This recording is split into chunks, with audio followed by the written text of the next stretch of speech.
Recording has started. Yes, Madam Good Chair, morning. it has. I'm just testing to make sure the recording has started. Hi, this is the moderator, and yes, it has. Okay, great, thank you.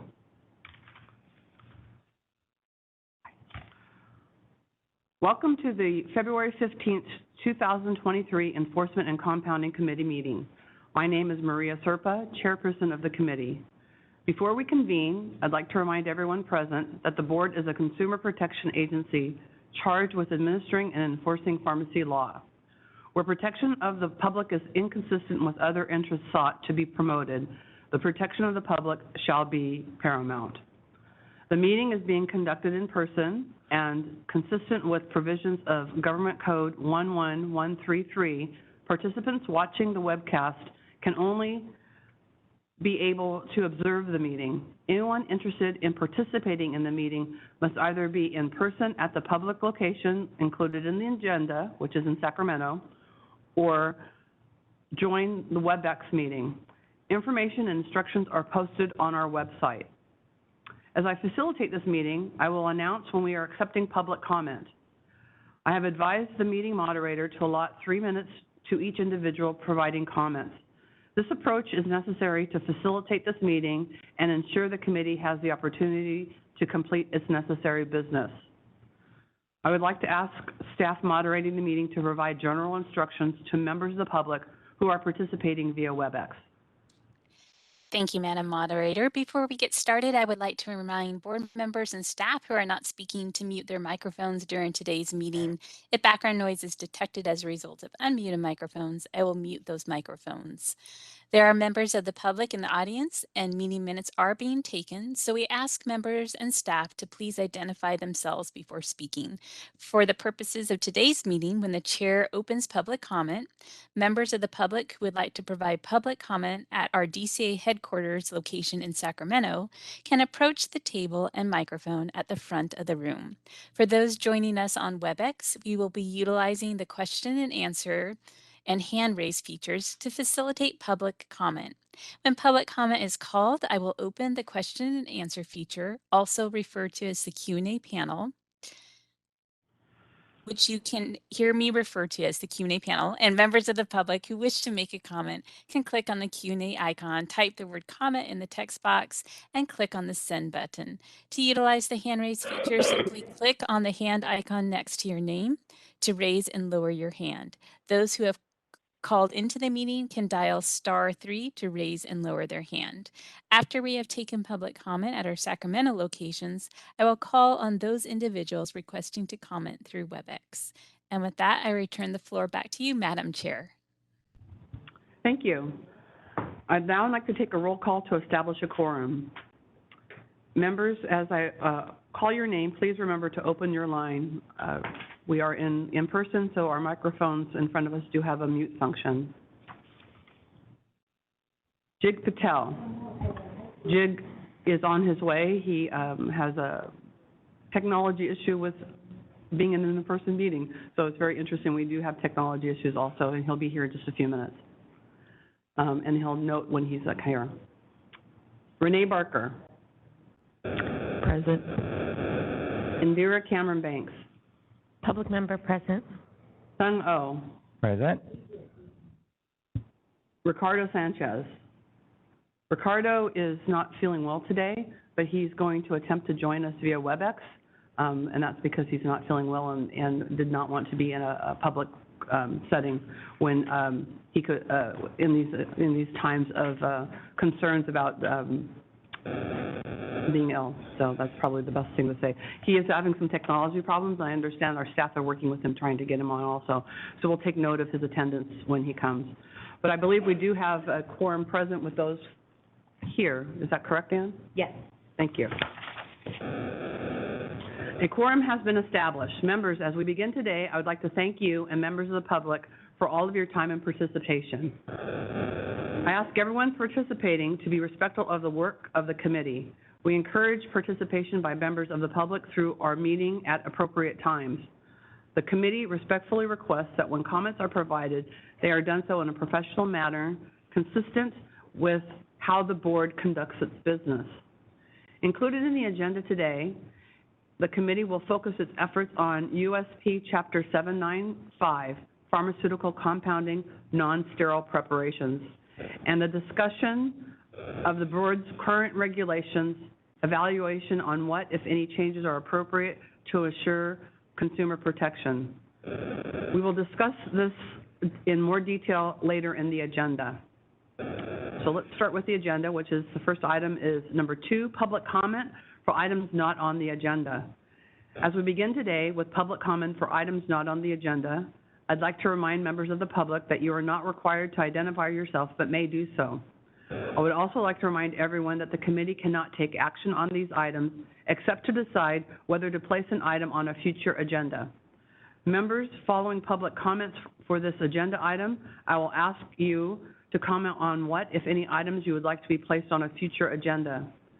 As a reminder, this agenda item is not intended to be a discussion, but rather an opportunity for members of the committee and members of the public to request consideration for future agenda items. Moderator, we're ready for public comment for items not on the agenda. Let's start with those people present in the room in Sacramento today. If you have a comment, please do come forward. Okay, moderator, I see no one in the room, so we'll go ahead and start with the WebEx comments. Thank you, Madam Chair. I've opened up the question and answer panel. Co-moderator, if we could please have the instructions displayed. And then if anyone would like to comment on agenda item 2, please type comment using the field in the lower right-hand corner of your screen and submit it to all panelists, or you may simply raise your hand. For those of you who have called in, you can raise your hand by pressing *3. We will give you a moment.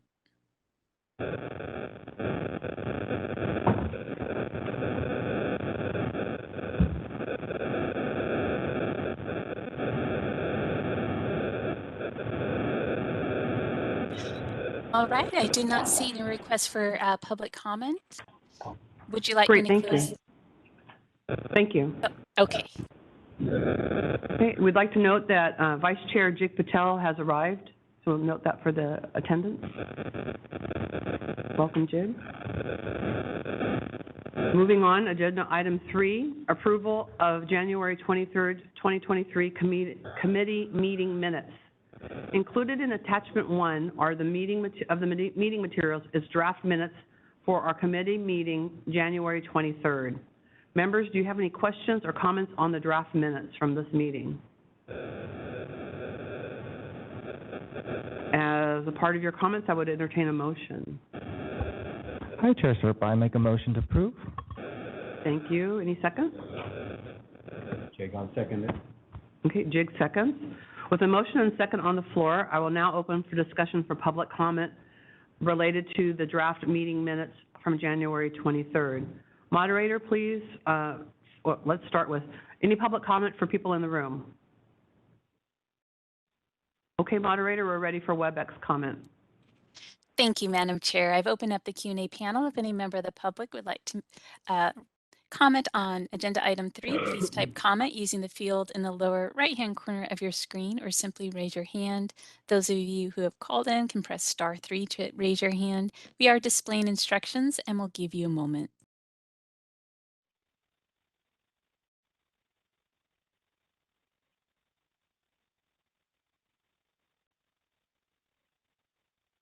All right, I see no requests for comment. Shall I close the Q&A panel? Please do, thank you. You're welcome. With a motion and second and no public comment received, I will now take a roll call vote. Jig Patel. Yes. Renee Barker. Yes. Indira Cameron Bake. Yes. Sung Oh. Yes. And the chair votes yes. Motion passes. Agenda item 4, presentation on USP General Chapter 795 regarding pharmaceutical compounding non-sterile preparations. Before we begin our discussion today on the possible changes to current California regulations for non-sterile compounded preparation, we will receive a presentation from Supervising Inspector Peg Panella Spangler on the revised USP Chapter 795. The provisions of this chapter become effective on November 1st, 2023. Dr. Penella Spangler is here in the room with us, and thank you for being here. Can you hear me? Yes. Okay. I'm happy to be here. I'm going to review the USP 795 chapter, and I encourage anyone who has further questions to look at the wealth of information USP has available online to augment this chapter. And my computer is really slow, so I'm going to have to just kind of turn and see which slide is on the screen. So next slide, Debbie. So if I turn sideways to you, don't take that as personal up front. Really, the reason we have USP chapters are for things like this particular slide. This is a pharmacy we went in to inspect, and I can't really tell you what's going on in that picture, but that was their compounding area, and that was non-sterile compounding. So there's a reason we have these USP chapters. Next slide, please. Now, if you'll notice very carefully, the coffee pot is on top of the refrigerator that says drugs only, and then the refrigerator next to it says food. So again, maybe not a best practice in a compounding area. Next slide, please. And this is cut watermelon in a refrigerator with AmBisome. So you'll notice that they're getting ready to have their watermelon with their drugs. It's perhaps, again, not a best practice. And I wish we didn't see this, but we do. So next slide, please. There are sections in the USP chapter, and we'll go over each one of the sections briefly. This is not an in-depth conversation about compounding. It's an overview of the USP 795 chapter and some changes from the last iteration of this chapter. Next slide, please. The scope added information on all types of compounded non-sterile preparations for humans and animals. It removed handling of hazardous drugs and referenced USP Chapter 800, which we will get to later in the spring. And it affected personnel and role setting by creating a designated person. And that person is one or more individuals responsible and accountable for the performance and operation of the facility and the compounding. And not only that, they said that you have to have a SOP, and I'm going to refer to the term SOP, which means a standard of practice or policy and procedure, or policy or procedure or process describing it. Because USP uses the terminology SOP, that's what's going to go forth in the talk. And this is also all places where CNSPs, and that is a compounded non-sterile preparation, where they're prepared, not just pharmacies, and that's a rather big change as well. So next slide, please. Personnel and evaluation. All personnel who compound or have direct oversight have to be trained, and they have to demonstrate knowledge and competency. So that means reading an SOP, reading a document is not demonstrating competency. So they really want to have people be able to demonstrate. So if you're going to mix powders together and punch a capsule, they want you to do that, not just read about how to do that. And you must undergo annual refresher training, and that's anybody who is involved in or has oversight, annual training. I have highlighted the word must in blue because must means you have to, so that it'll help if you refer back to these where the you have to's are. The designated person is responsible for implementing this training program and evaluating the competency, and it must be documented and retained. They should monitor and observe compounding activities. They must take corrective action for any deficient practices. And the designated person or an assigned trainer may perform training and observation. You can also hire an outside body to come in and do your training, which is why it says the designated person and an assigned trainer may do this together. And upon completion, they must document, again, successful completion of the training.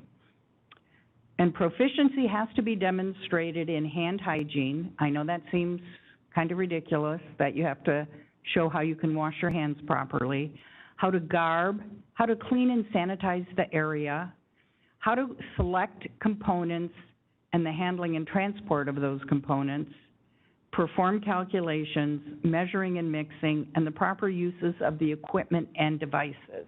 Next slide, please. I got ahead of myself and didn't next slide appropriately. Pardon me. Next slide, please. So here is a picture of a basket in a sink with syringes in it, and we got the Lindt truffles over to the right, and we got the Coke glass over to the left, and that's maybe not what the sink at your pharmacy should look like. And sadly, next slide, this is also what your pharmacy sink should not look like. So, and you know, for every sink we see this way, we see good sinks as well, but we do like to take pictures to remind why we say you have to clean your sink. You would think that that would be intuitive, but maybe not. Next slide, please. So personal hygiene and garbing. They have to maintain appropriate personal hygiene and evaluate the risk of potential contaminating conditions and report them to the designated person. So say someone has a cut on their hand. They probably shouldn't be compounding product even with gloves on at that point, and the designated person can evaluate that. Before entering a designated compounding area, they need to remove items that are not easily cleanable and that might interfere with garbing. And at a minimum, that should be personal outer garments and hand and wrist jewelries or piercings that can interfere with the effectiveness of hand hygiene. And no headphones or earphones. They're incredibly dirty. And then the designated person may permit accommodations provided the quality of the environment and the CNSP will not be affected. And that is up to the facility to determine what that means. Next slide, please. So hand hygiene. The use of alcohol-based hand rub alone is not sufficient. You need to wash your hands with soap and water for at least 30 seconds, which I believe is a couple rounds of happy birthday. Christine, you got me on that one? Okay. Dry your hands with disposable towels or wipes and allow your hands and forearms to dry thoroughly before putting your gloves on. The gloves must be inspected for punctures, tears, or holes, but they should be wiped or replaced before beginning a CNSP with a different component. Notice the word should here, not must. Next slide, please. Other garb requirements are determined by the facility. It should be worn as needed to protect personnel or prevent contamination.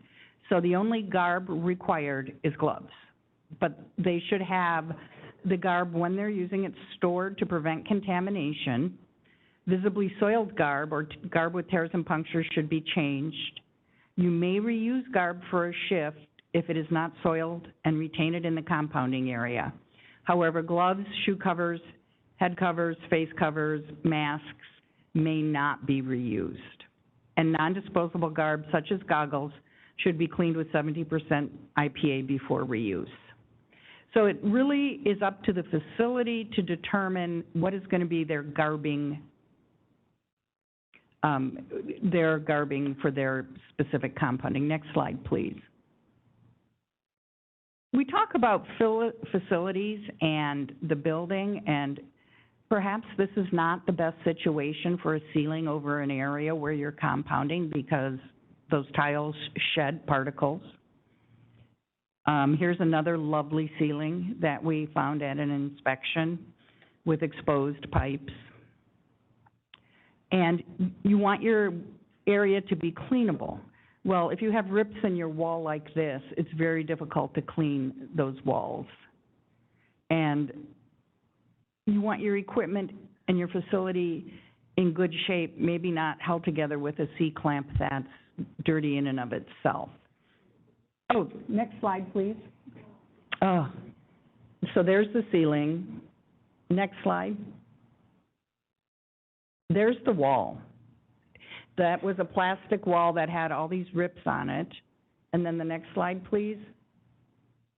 This is the C-clamp holding the edge of a wall together. Next slide, please. So you're building in your facilities. Your designated compounding area is required.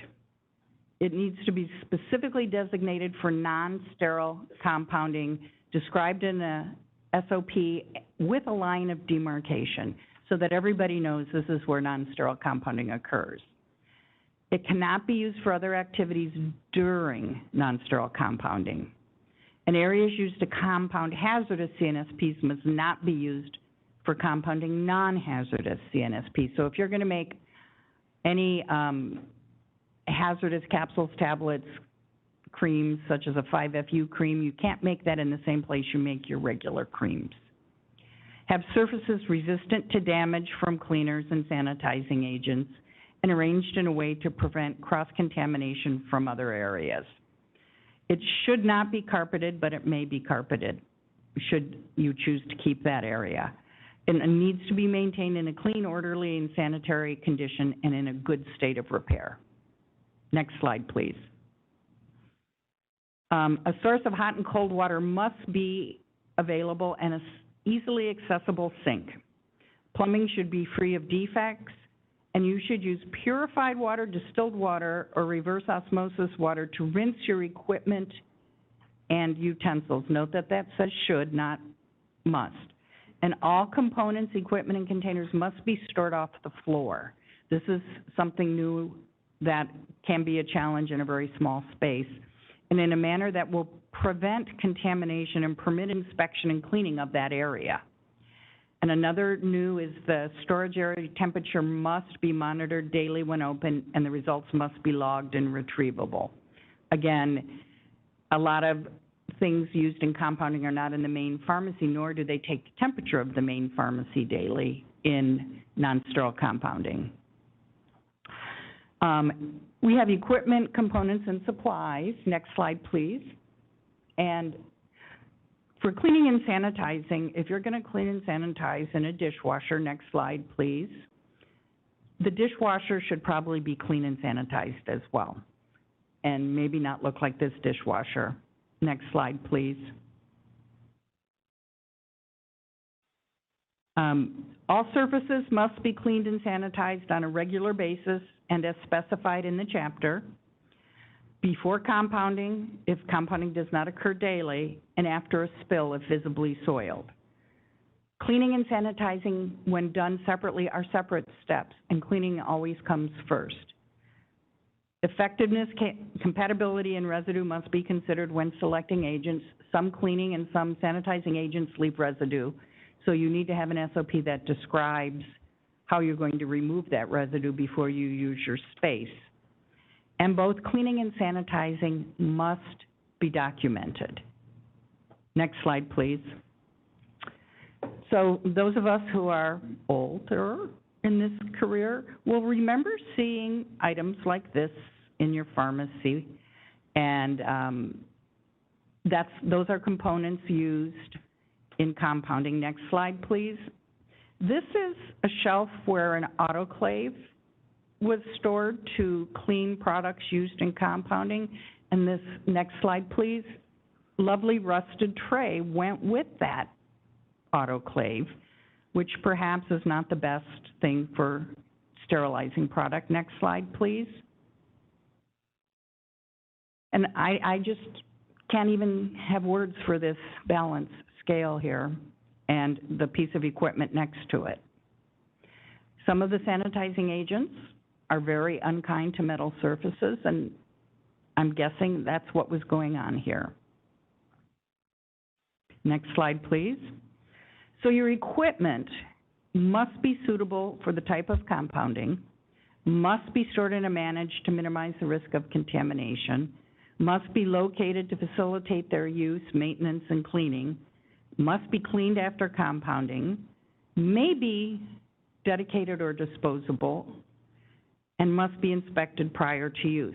If appropriate, verify for accuracy as recommended or at least every 12 months. So if you have a scale or a balance, most manufacturers will recommend that you have them calibrated annually. Surfaces that contact components must not be reactive, additive, or absorptive, or alter the quality of the CNSP. Next slide, please. If weighing, measuring, or manipulating a component, which may become airborne, you must evaluate if a closed system measuring device is required. I do know many compounders make 5-FU, 5-fluorouracil creams. That is a highly aerosolizable powder. It's also hazardous, so it would need to be measured in a closed system measuring device, which is a biological safety cabinet or a containment ventilated enclosure, and for lack of a better term, people call those powder hoods. They're not ISO 5, but they are a powder hood and they do vent. And the BSCs and the CVEs must be certified every 12 months and as directed by the manufacturer and all applicable laws and regulations. Just like we certify our hoods in the sterile space, these would need to be certified in the non-sterile space. Next slide, please. So components. Components are basically anything within the container closure, which is a bottle, a tube, a capsule, and consists of basically the active ingredient and all the other ingredients. So active pharmaceutical ingredients, APIs, sometimes you'll see it called bulk drugs, must comply with the USP/NF monograph if there is one. The certificate of analysis must show compliance with the specifications in the monograph. And for compounding in the United States, it must be sourced from an FDA-registered facility. So if you're going to buy a powder to put into a cream, it has to be manufactured in an FDA-registered facility. For compounding outside the U.S., it must be sourced from a facility which complies with local laws and regulations.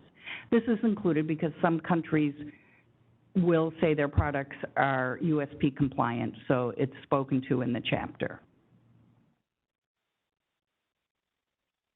Next slide, please. All components other than the APIs should have a certificate of analysis which verifies it meets the USP monograph, should be manufactured by an FDA-registered facility. If it cannot be obtained from an FDA facility, the designated person must select a suitable component for the intended use. And again, for compounding outside the U.S., it must comply with local laws and regulations. There is a great FAQ from USP that describes the API selection and the rest of the component selection. I encourage you to read their FAQs. Master formulation record. So there's two different records. One is the master formula, and it's immutable. You don't write on it. It doesn't change. It describes the product you're going to make so that any one of us here in this room who hasn't compounded in a lot of years could go in and take that master formula and make the product.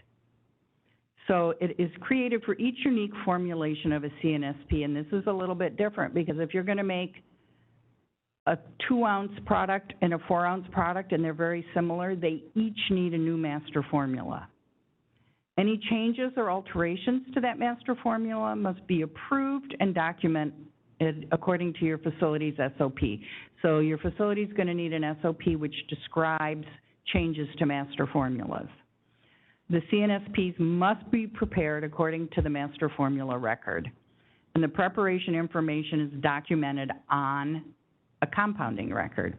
So what do we need to have on this master formula? Next slide, please.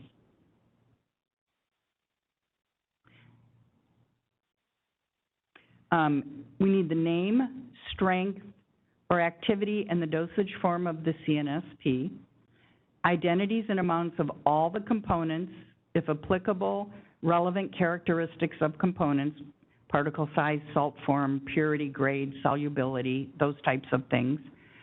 A container closure system. A container closure is merely what you're putting your product in. Complete instructions for preparing the CNSP, including equipment, supplies, and the description of the steps, the physical description of the final CNSP, and the beyond use date and storage requirements. All of that needs to be in your master formula, and reference source to support the assigned BUD, if applicable, calculations, labeling requirements such as shake well, quality control procedures, visual inspection, pH testing, and expected results, and any other information needed to describe the process and ensure repeatability. The goal is that if 5 people make this product, they all make it the same way. Next slide, please.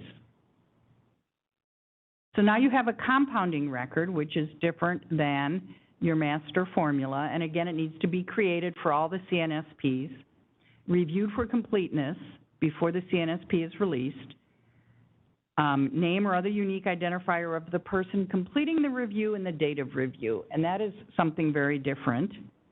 Permit traceability of all components in case of a recall or a quality issue, so that would be lot numbers and manufacturers.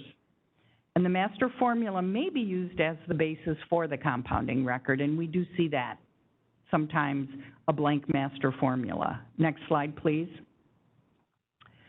And the compounding record must also have name, strength, and activity in the dosage form, a date or a date and time of preparation, the assigned internal identification number, such as a lot number or a prescription number or an order number, a method to identify the individuals involved in the process and the individuals verifying the final product, and the name, vendor, manufacturer, lot number, and expiration date of each component. So the record-keeping process has changed quite a bit for non-sterile products. Next slide, please. It also needs the weight and measure of each component, the total quantity compounded, the assigned beyond use date and storage requirements, calculations, the physical description of the final CNSP, the results of the quality control procedures described in the master formula, and a master formula reference for that CNSP.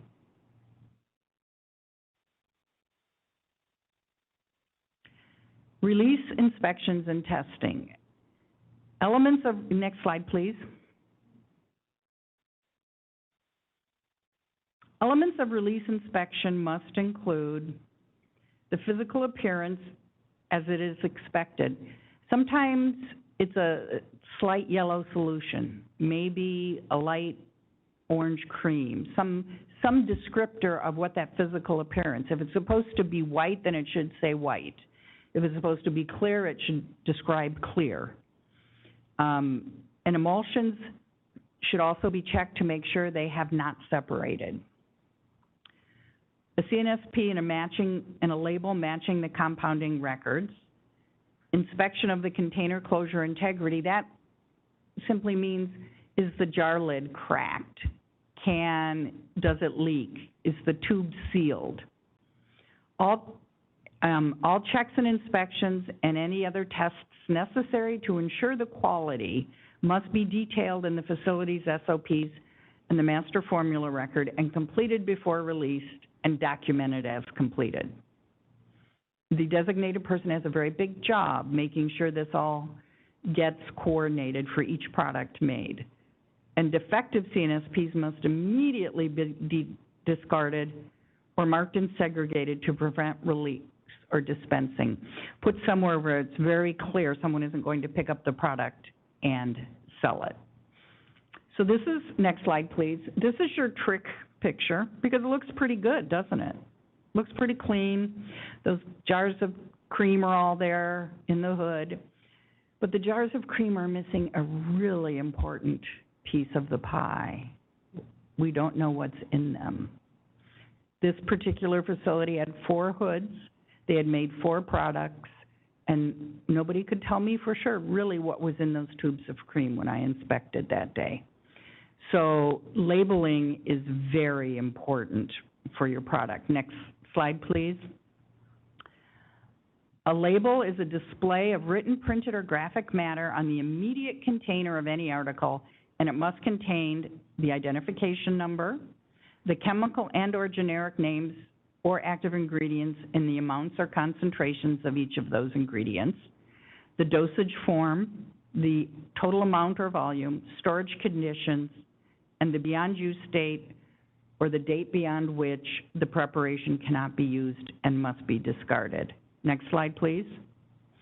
Labeling, which is a little bit different than the label, should display, this again is should, not must, the route of administration, indication that the preparation is compounded, any special handling instructions, any warning statements that are applicable, and the name and contact information of the compounding facility if the CNSP is to be sent outside of that facility or healthcare system in which it was compounded.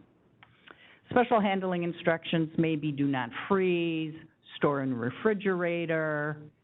Warning might be don't take with alcohol, something of that nature. And that's the labeling as opposed to the label, which is on the container of the product. These can also be on that container. Next slide, please. Establishing beyond use dates. So an expiration date applies to conventionally manufactured drug products. A beyond use date is the date or time beyond which a CNSP must be discarded, not used. The date or time is determined from the date or time when the preparation was compounded.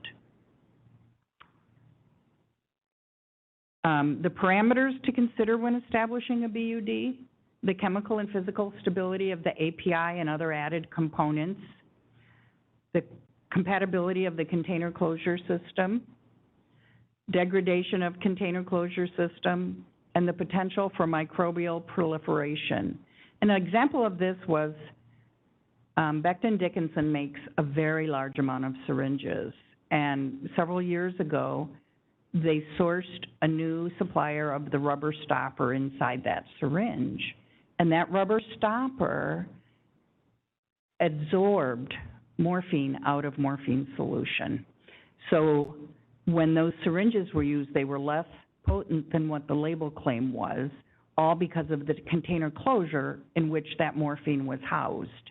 So the container closure compatibility is very important, that you look at your plastics and what you're putting into that plastic to ensure that there's no interaction between your product and the container.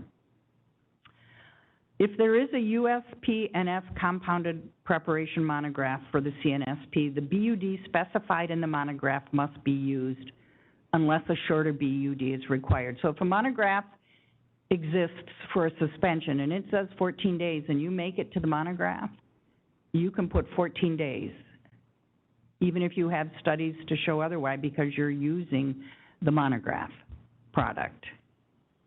Next slide, please.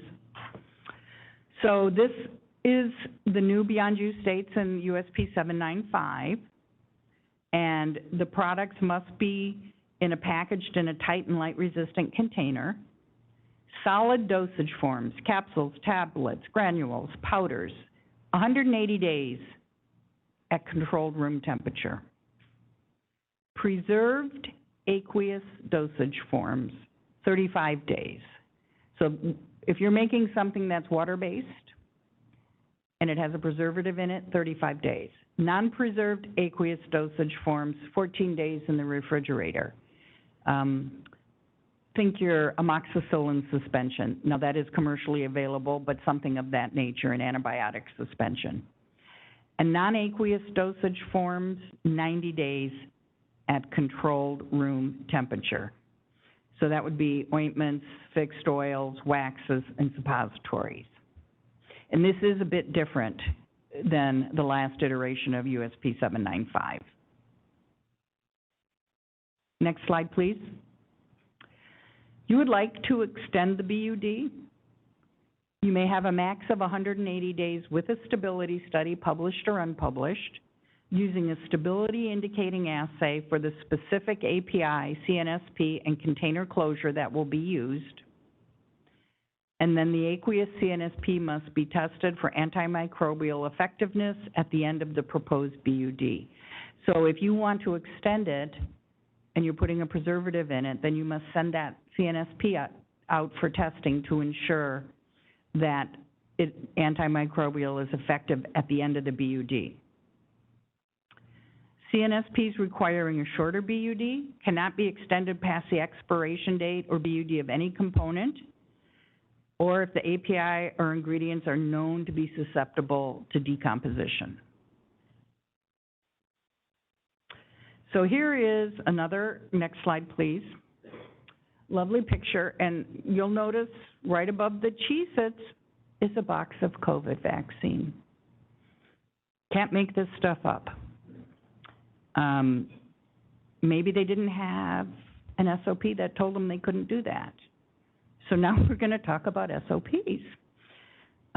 Facilities preparing CNSPs must develop SOPs on all aspects of the compounding operation. Personnel who conduct or oversee must be trained and are responsible for ensuring that the SOPs are followed. One or more persons may be designated to ensure the SOPs are fully implemented. And the designated person or persons must ensure follow-up occurs if problems, deviations, or errors are identified. So in this next slide, please, we're having lunch with the drugs. Again, quality control. You know, if your compounded product is in there with somebody's fermented lunch product, could be a problem. Next slide, please. Quality assurance and quality control are a much more robust part in this chapter than they were in the last iteration. Quality assurance is your system of procedures, activities, and oversight, which ensures the process consistently meets quality standards. Quality control is the sampling, testing, and documentation of results taken together ensure the specs have been met before the release of the CNSP. The facility must have a formal written QA and QC program that establishes a system of adherence to procedures, prevention and detection of errors, and other quality problems, and appropriate corrective actions when needed. The SOPs must describe the roles, duties, and training of the personnel responsible for each aspect of the QA program. The overall QA and QC program must be reviewed and at least every year, and the results must be documented and action taken as necessary. Notification about a recall of dispensed CNSP. So in that quality control system, you must have an SOP and procedures in place to determine when a recall may be initiated and investigate and document the reason. Maybe you made suspensions and you dispensed them and you kept 2 on the shelf, and then you noticed 3 days later all the suspensions had broken into their 2 phases.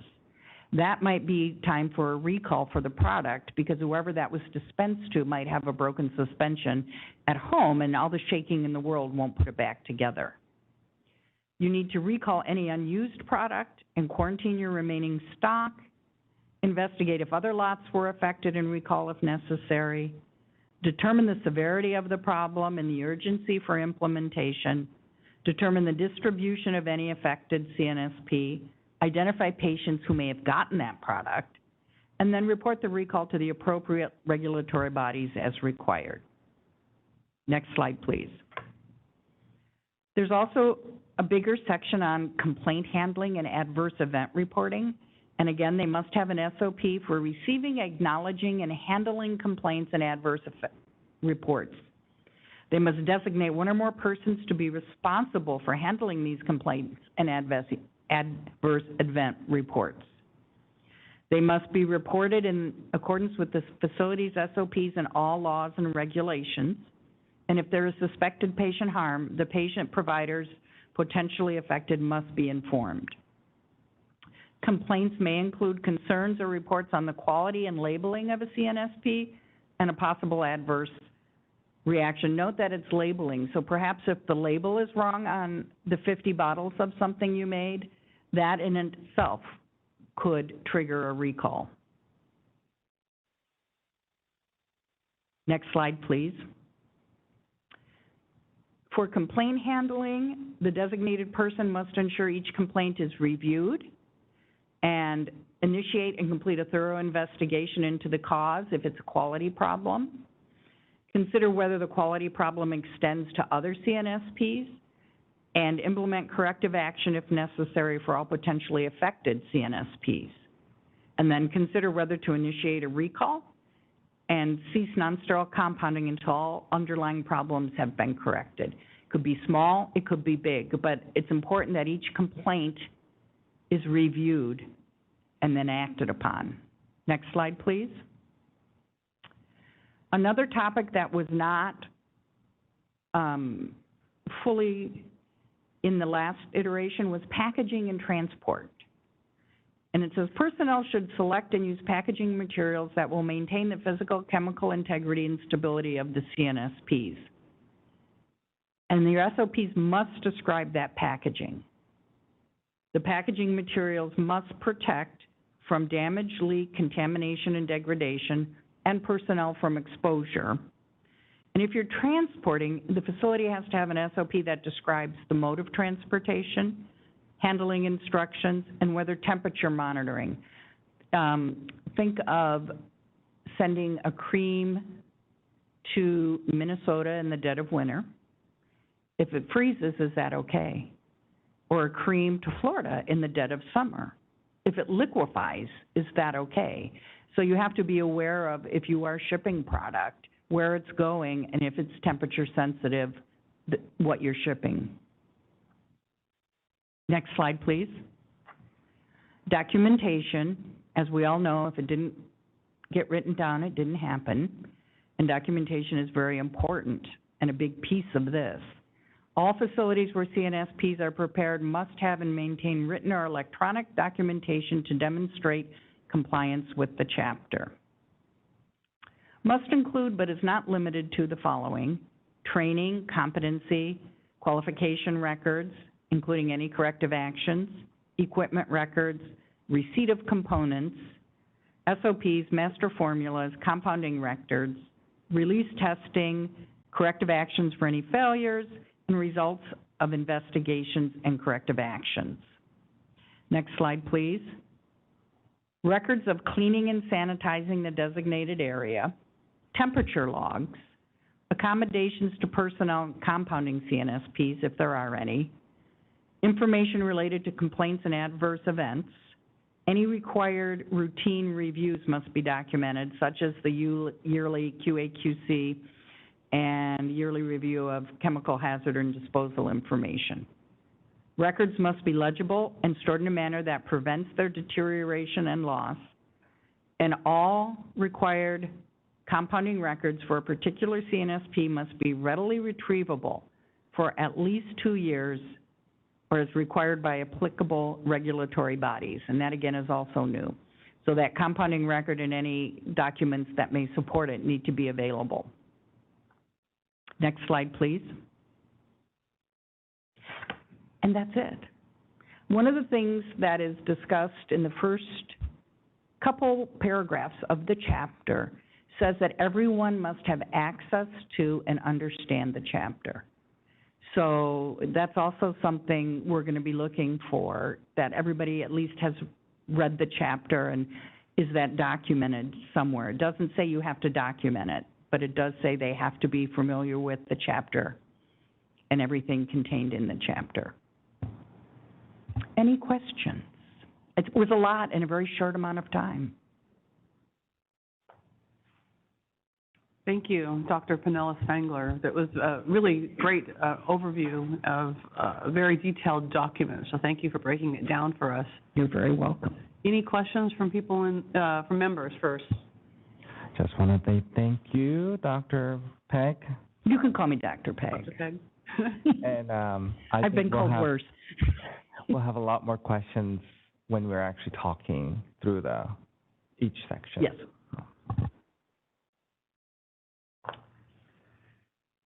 Thank you for your presentation. I have one question for you. Yes, sir. Do we have a document that highlights all the changes from what was already there and what is new, so to speak? I don't know if we have a formalized document, but we could certainly look to see what's available and get back to you on that. It would make just getting them up to standard easier if it kind of separates, like this is new, this was already there type of. So it just makes it easier for enforcement and for all the licensees. Thank you. Duly noted.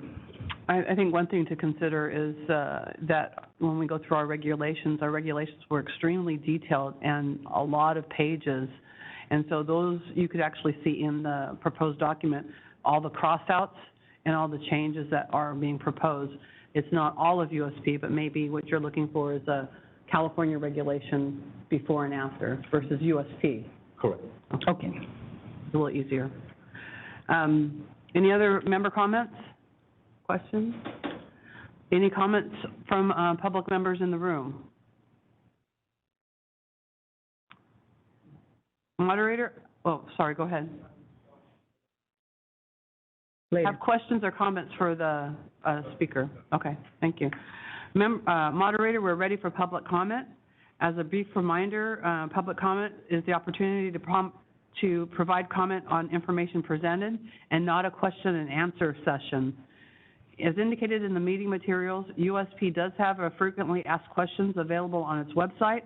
It is many, many pages and a very good resource. It actually reviews a lot of the things that you have heard discussed in the community and in the different regulatory and organizational reviews of USP. The FAQs are a great resource to start with first. Moderator, we're ready for WebEx public comment. Thank you very much. If any member of the public would like to comment, please use the Q&A panel in the lower right-hand corner of your screen, type comment and submit it to all panelists, or you may simply raise your hand. For people who've called in, simply press *3 to raise your hand. I do see someone typed a comment asking if the slides from today's presentation will be available at a later time.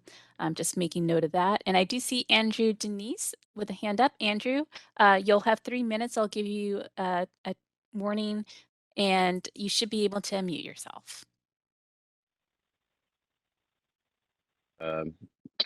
Ms. Bryce Penny, for your presentation. Just wanted to double check, are we going to be able to access this presentation later, at a later time? Hi, so for everyone that's attending, the board is live streaming this meeting, so the live stream will be made available with a link on the board's website through this meeting, and the presentation slides are also available as part of the meeting materials. Okay, wonderful. Sounds good. So I just go to the website, the board website, and we should be able to find it, right? Yes, the slides are on the website currently, and then after the meeting, the live stream WebEx presentation will be also available. Okay, wonderful. And last question is following up on the other panelists or members' question was, are we gonna, where would that be posted? Are you guys gonna send that out? How's that gonna be received? The one pager? So the public comment is for public comment on the presentation. We don't have counsel available, so I'm going to step in on their behalf. You're welcome to provide a public comment in response to the presentation that was provided. I will quickly just provide an operational comment. The board meeting materials for this committee meeting are on the board's website, along with the agenda. The meeting materials and the agenda include the link to the WebEx.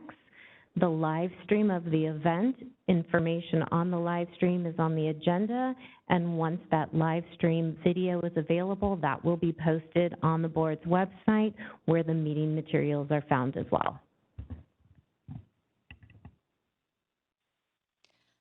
All right, this is a moderator. I see no further requests for comment. Shall I close the Q&A panel? Please do, thank you. And You're thank you, Dr. Pegg, for your presentation. I did want to note that during the presentation, member Ricardo Sanchez did join us. And so, Ricardo, can you test your microphone to make sure that you can speak up also? Yeah, I'm here. I joined in 15 minutes late. Had some technical issues, but glad to be here. Great, thank you. And also for members of the public and maybe someone, the moderator can assist, the live stream of the meeting room shows the moderator's email address, and I think that's confusing some people. They didn't recognize that our presenter was Dr. Peg Penella Spangler, and so the name that is on the screen there was not the presenter. If you look at the agenda, you could see her name. And with that, I think let's, before we go into the meat of the meeting and going through the regulations, let's take a 10-minute break, and we'll come back at 10:10. Thank you.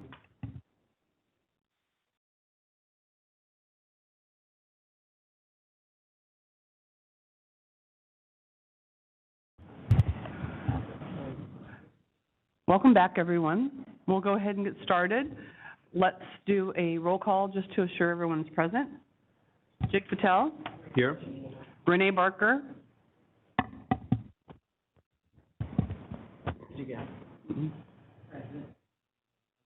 The green light on. Dang it. Present. Renee's having challenge with her microphone. Are you hearing now? Present. Okay, thank you. Indira Cameron Banks. Public member present. Sung Oh. Present. Ricardo Sanchez. Yeah, I'm present. Great, okay, thank you.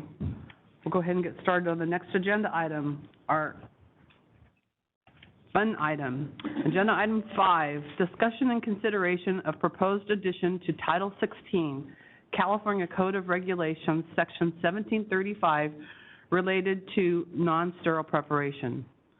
As we begin our work reviewing the various USP chapters and reviewing the current and proposed regulations that may be necessary to implement, clarify, or to make more specific requirements related to those respective chapters, as I stated in our last discussion, which was a couple weeks ago when we had our last committee meeting, I believe it's appropriate that any such regulation mirror the structure of the respective USP chapters. This means that the numbering format and section titles for the proposed regulations will mirror the USP chapter. Just to be clear, our goal is not to reiterate the provisions of federal law or USP language, but to clarify or to make more specific the requirements. If no clarification is needed or additional requirements are necessary for public safety, there will be no additional language being proposed. You will note as we go through the sections and the proposed language that significant parts of existing regulations is proposed to be repealed and replaced with a new, shorter version of the regulation.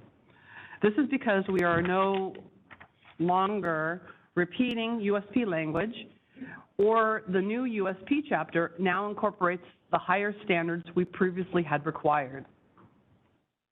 As I stated as a part of my opening remarks, the board is a consumer protection agency. As we consider the development of regulations, it will be through the lens of the board's consumer protection mandate that the law makes clear whenever the protection of the public is inconsistent with the interests sought to be promoted, the protection of the public shall be paramount. This is a dynamic process. Individuals will have opportunities to participate through the development and rulemaking process. So this will not just be done today. This will be several months in process and meetings. Licensees of the boards generally must comply with the myriad of state and federal laws. At times, a licensee may be so focused on the specific section of the law that they forget the larger picture and other provisions of law that may be relevant. We see this in several areas of pharmacy practice, but it is quite pronounced in compounding. I would also like to remind everyone of the excellent overview that Council Eileen Smiley provided at our last committee meeting that covered the requirements for authorized individuals to qualify for some of the exemptions to federal law under the provisions of 503A.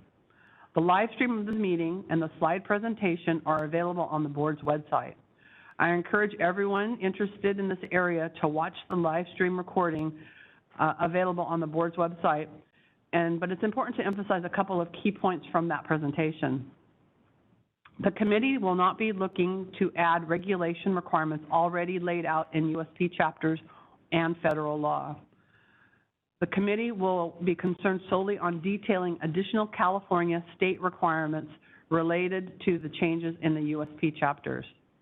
Last, these discussions will be dealing with the standards for compounding pharmacies and compounding pharmacists operating in compliance with the exemption in sections 503A of the Federal Food and Drug Cosmetic Act, and not anything to do with 503B or outsourcing facilities.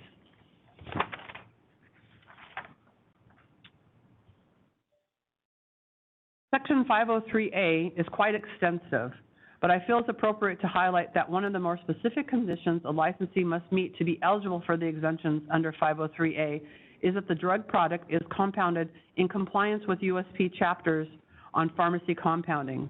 It's important that members and stakeholders understand, as we begin our discussion today, while the board has the opportunity and the authority to add regulations to beyond USP requirements, we cannot promulgate a lesser standard in our regulations.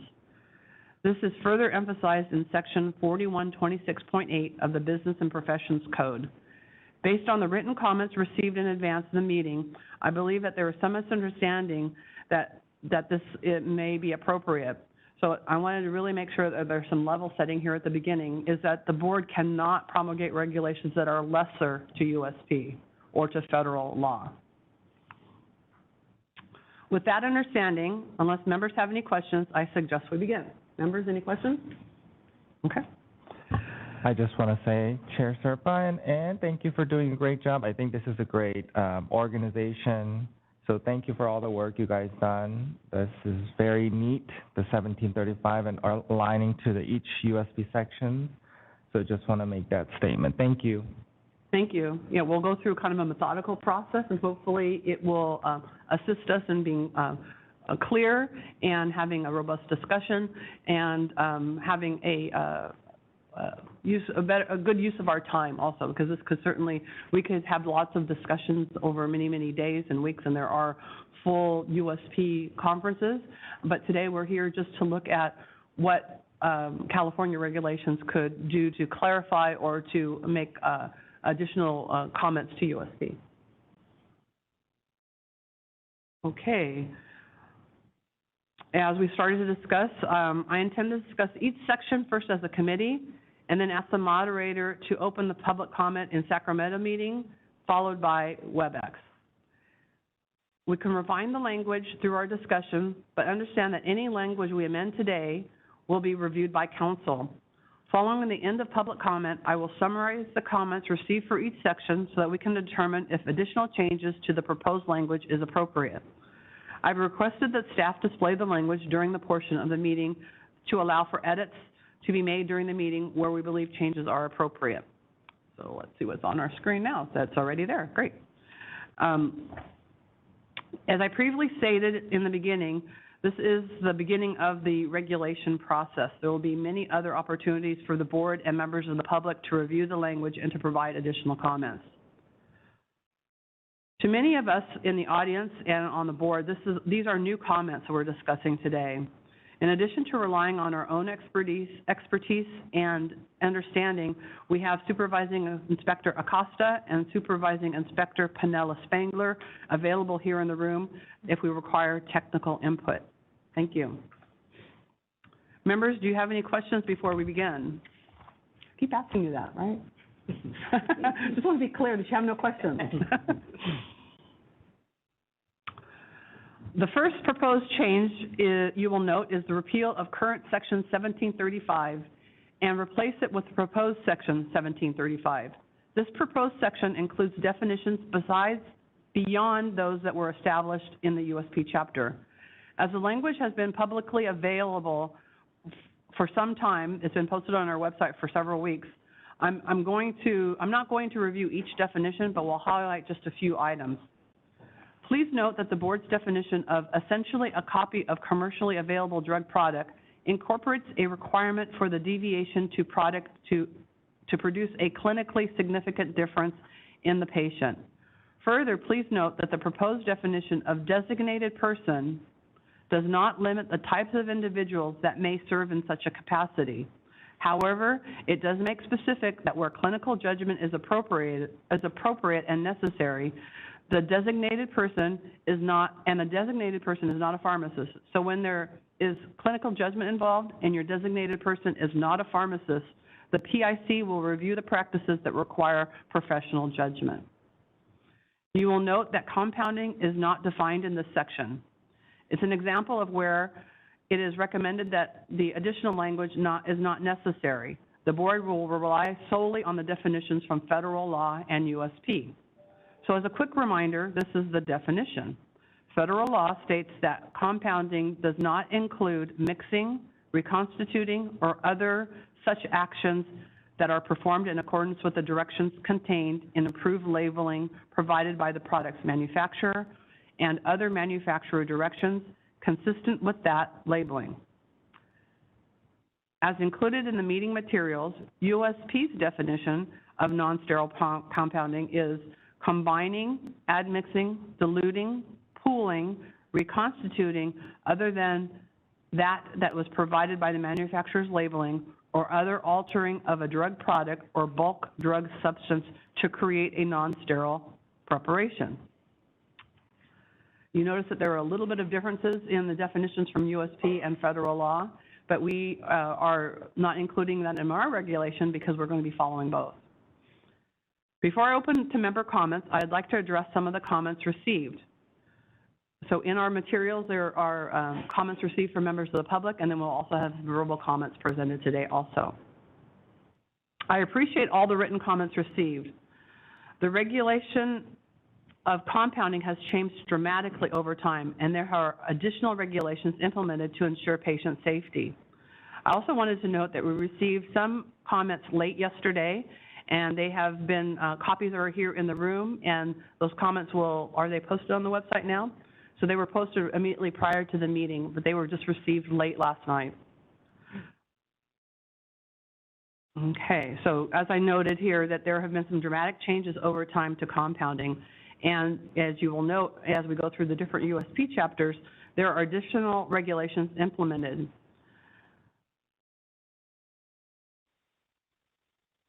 So the changes have been in the USP chapters, but you will note that both federal requirements as well as the USP chapters focus on patient safety, and so that is our focus also.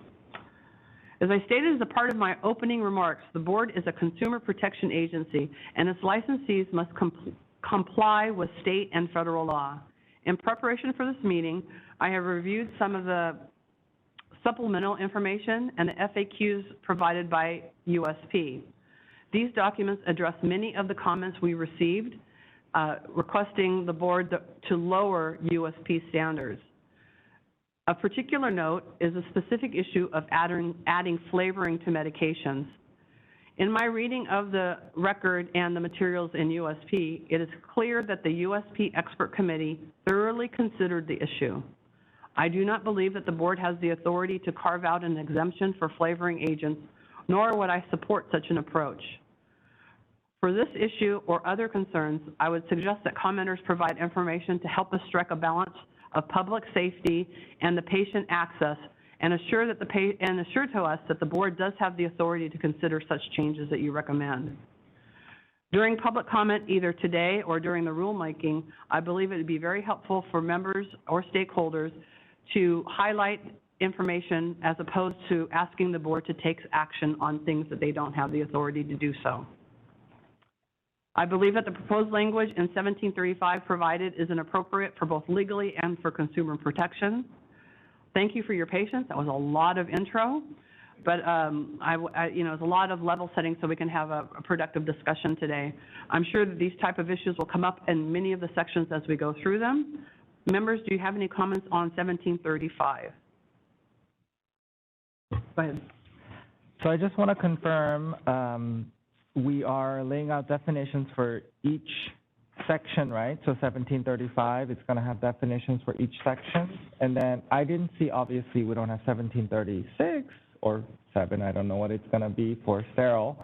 But are we gonna have definitions for each section that's only gonna be relevant for that each section, right? So we have a definition of quality in here. Are we gonna have a different definition possibly in that section? So I don't wanna go out of the scope of our agendized item, but I just wanna make sure that that's the intent so that people can follow within that. So it's my understanding, and speak up if there's additional information needed, is that each of the regulatory sections will mirror the USP chapter. So if there is information that is similar or the same in both chapters, it will be repeated in the next one. Also, it is our goal, and we've spent a lot of time, staff has spent a lot of time making sure that things are consistent in all 4 of the USP-related areas of regulation that we're proposing. So, Dr. Acosta, anything else to add? So when we talk about each of the chapters, each of them will be a standalone chapter. So when we talk about 795 today, 1735 will be a standalone set of regs, unlike now how you have to look at 1735 and it's additive to the 797 regs or the sterile regs. At this point, we're writing the non-sterile to standalone and the 797 regs to standalone. So they won't be additive. So yes, if there's a definition in that section, it has to stand alone. That sounds great. I would just recommend that we make it very clear because obviously there may be a duplicative definition of same word for each section, and so we make it clear that it's going to be for that specific compounding, that this is the definition that'll apply, so. Thank you. Any other member comments? Yes, is that working? Okay, it's working now. Can I leave it? Yes. So I just wanted to, this is just a, I guess we can bring up Should she introduce her? detail. No, I was just wondering, it's been a while since we met in person. It might be helpful for us to introduce ourselves prior to our comments so that the recording can capture that. Oh, So sorry. It's a new process for us. okay. Hello, my name's Renee Barker, and I am a board member. What else do we want? No, just your name's fine. Okay. Thanks. Just in terms of definitions, this might not be a necessary detail, but I'm looking at 1753C, diluent. And it says, means a liquid with no pharmacological activity used in reconstitution, such as water or sterile water for injection. And I'm just wondering if leaving it as just water is maybe not as descriptive as the intent for water that has to be used, because later it'll have like purified or sterile water for irrigation or reverse osmosis, something, right? No, that's for rinsing, sorry. But I'm just wondering if we want some qualifier for water? I know, Christine, do you have a thought about that? So I think the idea here is to leave it a little bit broader, because then this definition would also be able to be applicable in the same for our sterile preps. And then the question really is water the only thing that we would want them to dilute or reconstitute with? Not always. Sometimes it's, a saline or something like that. So if you're interested in changing it, I mean, we can talk about that. But the idea is to leave it a little bit open for continuity between the two sections. Okay.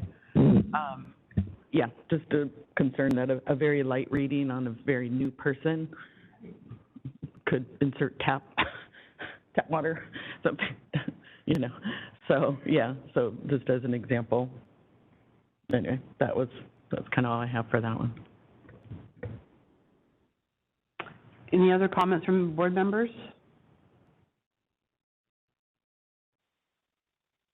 Okay, I think we're going to have the moderator post the public comment on the WebEx and in the room so she can do her introduction. So moderator, please open the lines for public comment on the proposed repeal of section 1735 and the new section. And remember, we need to start with the individuals in the room first. Thanks, moderator. Thank you very much. So if anyone at the Sacramento location would like to make a comment, please move towards the front of the room and speak into the microphone provided. We'll give you a moment.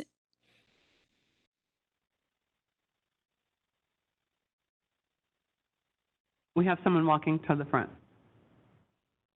Thank you.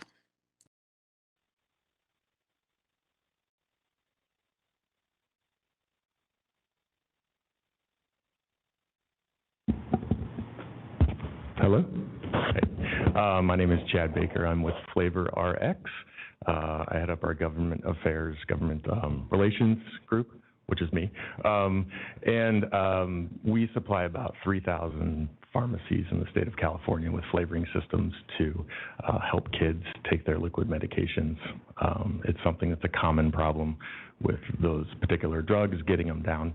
And California has always been very open to allowing pharmacists to do this. Specific language on the books now, which are being proposed to be repealed, says the compounding does not include the addition of flavoring agents to enhance palatability. And that's what pharmacies have relied on up until now when they've made decisions about whether they're going to provide this service. I understand USP has published documentation about flavoring very publicly, but that is not a new position. They have said that since 2004, that they believe flavoring is compounding and should be treated as such. So the California Board of Pharmacy has felt differently, and it is something that a lot of those 3,000 pharmacies that do provide that service, it would be the only thing in the pharmacy that would be considered non-sterile compounding. I can tell you for a fact they would not go through all that stuff that PEG presented to continue to do it. We've been told as such. And I think that is really a problem for consumer protection, because flavoring of that kid's medication is helping them get better. It's been done probably about 5 million times now in California. I haven't heard of a problem. I don't know that there's been any issues brought up, adverse events, anything like that, so it is safe. And we've got about 180 million of those instances of medications being flavored across the country. It's available in pretty much every state, save for one that does consider it compounding. And when they made that decision, pharmacies pulled out. So I'm really hopeful that we can work on a way to make this something that is still available as an option for parents. This isn't something that pharmacies are forcing down anyone's throat. It's literally a parent comes to the pharmacy, says, my child struggles to take medicine. What can I do? And the pharmacies have it there as a tool. It really is the only tool to help children take their medicine. That will be taken away if this is promulgated. And I think it's, again, very important to say this is not a new position for USP. And California has had this pragmatic approach in the past. 10 seconds. Okay. Oh, was that my 3 minutes? I didn't even know. That was your 10-second yeah. warning. Okay. That's really all I had to say. I just really want the board. We've submitted materials. I think one of those things that came in late last minute was a letter from legal counsel saying this is how we think you could go about it. And 3 minutes are up. Okay. Thank you. Thank you. Cool. And just to be clear for everyone, is that we're not proposing that that flavoring is not appropriate, and it is, clinically relevant. Yep. It's just that now it falls under the auspices of compounding per USP. So it's not like it's going to be illegal. Can I make an additional comment? No. Okay. Sorry. Yep. Thank you. I just wanted to make clear for members of the board who are new to the concept. Anyone else in the room? Sorry. Oh, sorry, moderator. I'm taking your job. That is fine. There's no one else here in the room. All right. Thank you so much. We do have Sonia Frauster raising her hand. And also just a note to the people logged into WebEx, if you'd like to make a comment, please type comment using the field in the lower right-hand corner of your screen, or simply raise your hand. And Sona, you should be able to unmute. You'll have 3 minutes. Yes, thank you for taking my my comment. My name is Sonia Frosto. I'm a pharmacy owner here in Sacramento, 10 Acres Pharmacy. And I would just like to comment on the flavoring aspect. I am not a compounding pharmacy. However, I am in a location where we serve a lot of families with children, and offering flavoring to our patients has been a great service to them. And if I can't continue to add flavoring to these medications, because I would then have to now fill out the compounding self-assessment, which flavoring is the only thing I do, then I fear that patients would have less of a choice, and there would be issues associated with adherence for patients and their children's medications. And I just think it's kind of a little bit above and beyond.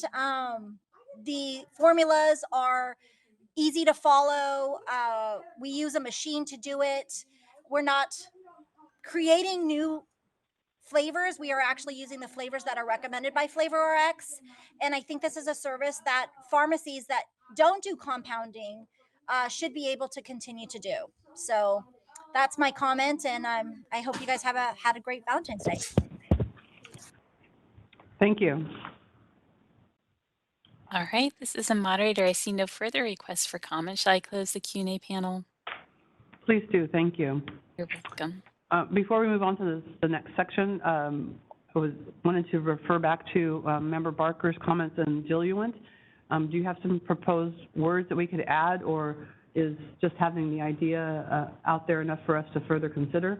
So one of the things that could be there is, changing the words to say some examples or some non-substantive clarifications. What do you think, Dr. Barker? Yeah, hold on, let me get my. Go ahead, Dr. Acosta, I see you have a comment. So during the conversation, Peg and I, Dr. Peg, and I referred back to the chapter, and actually in 6.2.1, it may be beneficial for us to add just the word, purified, such as purified water or sterile water for injection. I think that would be kind of where you were going, Ms. Barker. Yeah. Okay. Yes, that's what I, later, I was kind of confusing all the different types of water, but yeah, just something like the example of purified, since we do give the example of sterile water for injection. Yeah, but to specify more that we mean a specific water that the chapter is going to allow you to compound with. Mm-hmm. Yeah. Okay. That sounds good, thank you. We'll include that at the end of our discussion here. Do we need to do public comment again just for that comment? But there's no motion. Okay, good. Moving on to section 1735.1, introduction and scope. Again, the current section is being repealed and a new section is being proposed to be added. I'm comfortable with the language and appreciate the clarity being provided specifically to the requirements for repackaging of conventionally repackaged, for conventionally manufactured drug products and the provisions for reconstitution. I believe the cross-references provided for hazardous compounding is also a very helpful reminder. Members, do you have any questions or comments on this section? Sorry, I do. Just question probably for Dr. Peg. Sorry, you became Dr. Peg now, or Dr. For Peg or Christine, on E, just want to confirm, I'm just my curiosity, is USB silent on that section? Is that why we're adding? If also, should I just do one by one or to throw it all up there? Okay. And then I'm curious about if someone could just explain what F2 means, is made with any component not intended for use in CNSP for the intended patient population. And then lastly, I think new I, CNSP is considered to be hazardous drugs as identified in USB 800, blah, blah, blah. Just confirming if that section is necessary. But that's just my 3 comments. Questions more so than comments. Go ahead, Dr. Acosta. So I'll start with section E. So the subdivision number is wrong there. We need to edit that. So limited quantity may be prepared. So in 503A, this is kind of us bringing a little bit of what 503A allows to do. USP doesn't tell you when you can compound and when you can't compound. USP tells you how you compound if you would like to compound. So we have to set when you can compound a little bit differently than USP. So that's why this section is in there. It's very much what's in our current 1735.2. Is there a specific, what I can explain more in section E there for you? That's good? Okay. And then F2. I have notes because I knew somebody would ask me this. So the idea of this is that the component not intended for use in a CNSP for the identified patient population. So some examples I came up with, the identified patient population is a pediatric patient. You should never make a CNSP with tetracycline, fluoroquinolone. A pregnant woman, fluoroquinolone, all the category X's. That would be not intended to be a CNSP for the identified patient population. Same thing for our pet patients, right? So a cat can never have an NSAID, like things like that. So that is the intent of that law, and it is, it does have some leeway in it because there will be cases where we have to use it for each identified patient population because there are so many in this law that it has to be a little bit open-ended there. Does that help? Awesome. And then I. Very similar to the response in E. It's more directing them, you need to go over here. The way that we will get to USP is really 4126.8, and this will just be a reminder to them, right? Rather than going back to the BPC, we're going to remind them, hey, don't forget, if it's hazardous, then you need to comply with this as well. Thank you. Members, any other questions or comments? And Ricardo, please speak up if you have any questions or comments, so we don't move on without you. I don't want to leave you out. No, I'm listening. I'm just following along here and reading some of the Okay. stuff. Thank you. Moderator, please open the lines for the proposed repeal of existing 1735.1 and the new section. Thank you, Madam Chair. If anyone in the room would like to make a comment, please make your way to the microphone and make your comment. We'll give you a moment.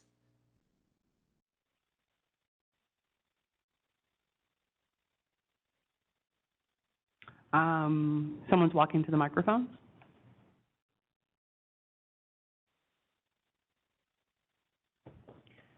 Hi, good morning. My name is Melanie Horn, and I'm with Sutter Health, and I wanted to make a comment. We are discussing 1735.1. I just wanted to, for clarification purposes, 1735.1B states that repackaging would follow USP General Chapter 1178. In Chapter 1178, the current statement in there says this does not apply to pharmacists engaged in dispensing prescription drugs in accordance with state practice of pharmacy. So the thought would be is, should we reference something that this does actually apply, because it creates quite a bit of confusion for clarification. Just a thought. Thank you, Dr. Horn. I think it's probably appropriate to answer, even though we said it's not going to be a question and answer period, but I think that that was considered in a different way, and I think Dr. Acosta could probably answer that. So it's my understanding of the USP chapter in the section that you read is related to not repackaging and then dispensing later. It is not relevant to the immediate dispensing practice where you take a large bottle of capsules and then you, quote, repackage, dispense, and it goes to one patient. This is related to, I'm taking that 1,000 count and I'm going to make different bottles with different number of capsules in it. So I think it is still relevant to this because it's not a dispensing feature. Thank you. And I also wanted to note for the public is that you will see different references to different USP chapters that provide helpful information to members of the public and to the licensees. I found this very helpful because, in fact, I've been involved with compounding for many, many years, and some of these USP chapters were unknown to me. And so now it's out there very publicly in our regulations so that there's no secrets, that you don't have to read all 1,200 chapters of USP. Moderator, I'm sorry I interrupted. We're ready. We're continuing public comment. Thank you, Madam Chair. Seeing no further questions in the Sacramento location, members of the public who are logged into the WebEx, if you'd like to make a comment, please type comment using the field in the lower right-hand corner of your screen and submit it to all panelists. Or you may simply raise your hand. If you've called in, you would just press *3 to raise your hand. And I do see that Keith Yoshizuka would like to make a comment. Please remember you'll have 3 minutes. I'll give you a 10-second warning. And Keith, you should be able to unmute yourself. Shizuka, California Society of Health System Pharmacists. With the last comment from Sutter Health and the response about immediate dispensing, and that concerns me. So how does this affect the process of packaging unit dosage forms where the doses aren't immediately dispensed after being repackaged? Is that going to be considered compounding? Thank you. I know it's not question and answer, but I needed to raise a point. Thank you. Thank you. All right, this is a moderator. I see no further requests for comment. Shall I close the Q&A panel? Please do. Thank you. You're welcome. Moving on to section 1735.2, personnel training and evaluation. The current section is being proposed to be amended. I believe that the language is presented in the meeting materials is appropriate and consistent with the board's consumer protection mandate. Ensuring appropriate training is vital to patient safety, and the cross-reference to the facility's SOPs assures that the issue is fully considered in the compounding operations.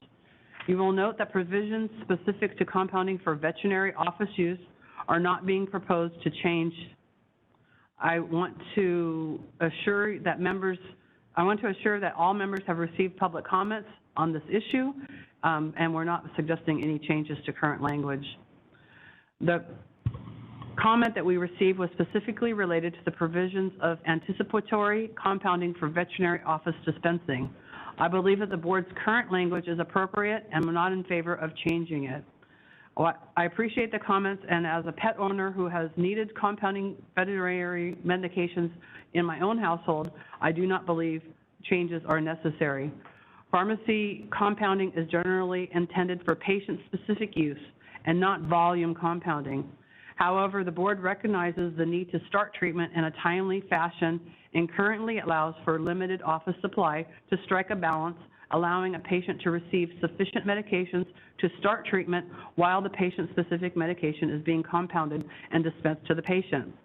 I also note that should the veterinary practice choose to do so, they can purchase sufficient supplies from an outsourcing facility or non-patient specific use. If they wish to dispense the full treatment regimen beyond the 5 days as allowed. Remember, outsourcing facilities have extensive FDA requirements and regulations as a 503B facility and are regulated under these requirements by both the board and the FDA. The patient-specific compounding pharmacy, which is what we're talking about, is typically done by a 503A.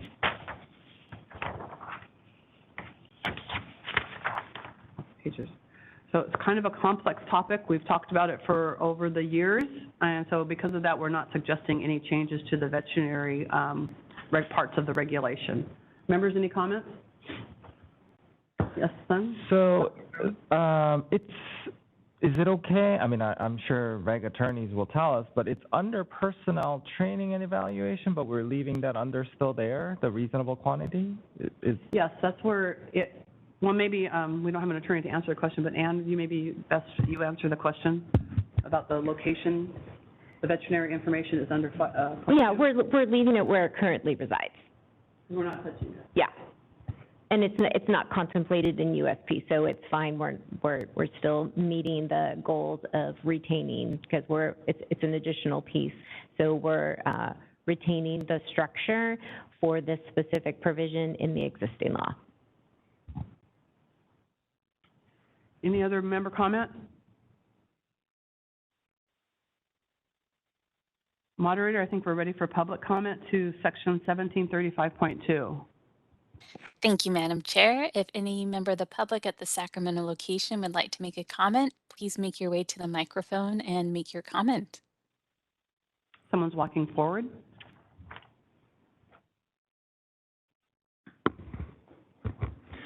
Hello, my name is Dr. Grant Miller. I'm a veterinarian and the Director of Regulatory Affairs at the California Veterinary Medical Association.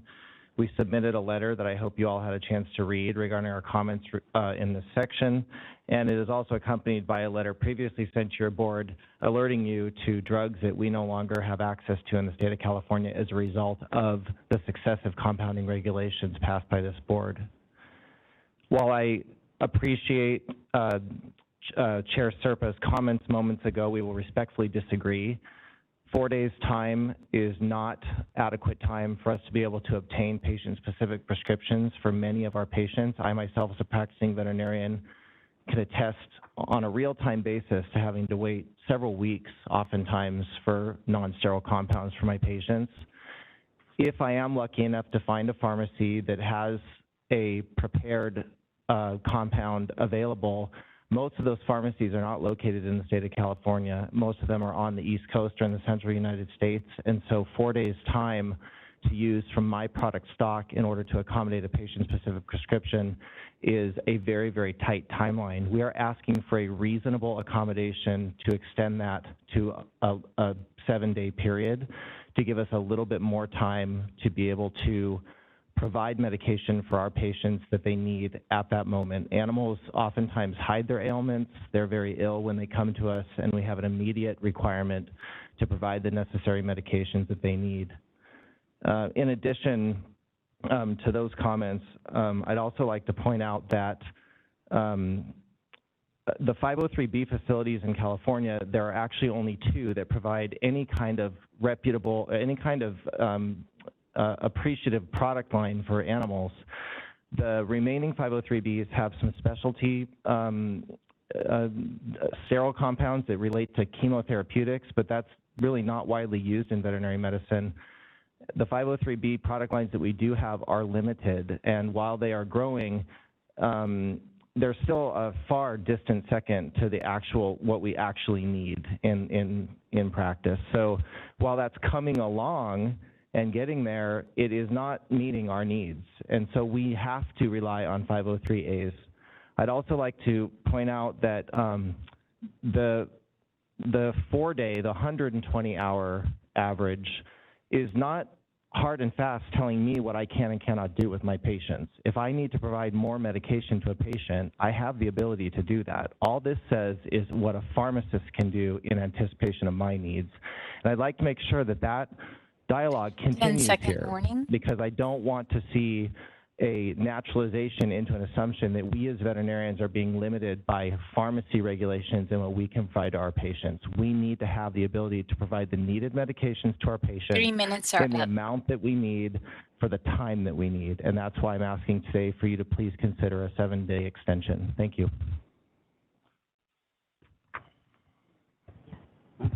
Thank you. And just for clarity, 120 hours is 5 days? Thank you.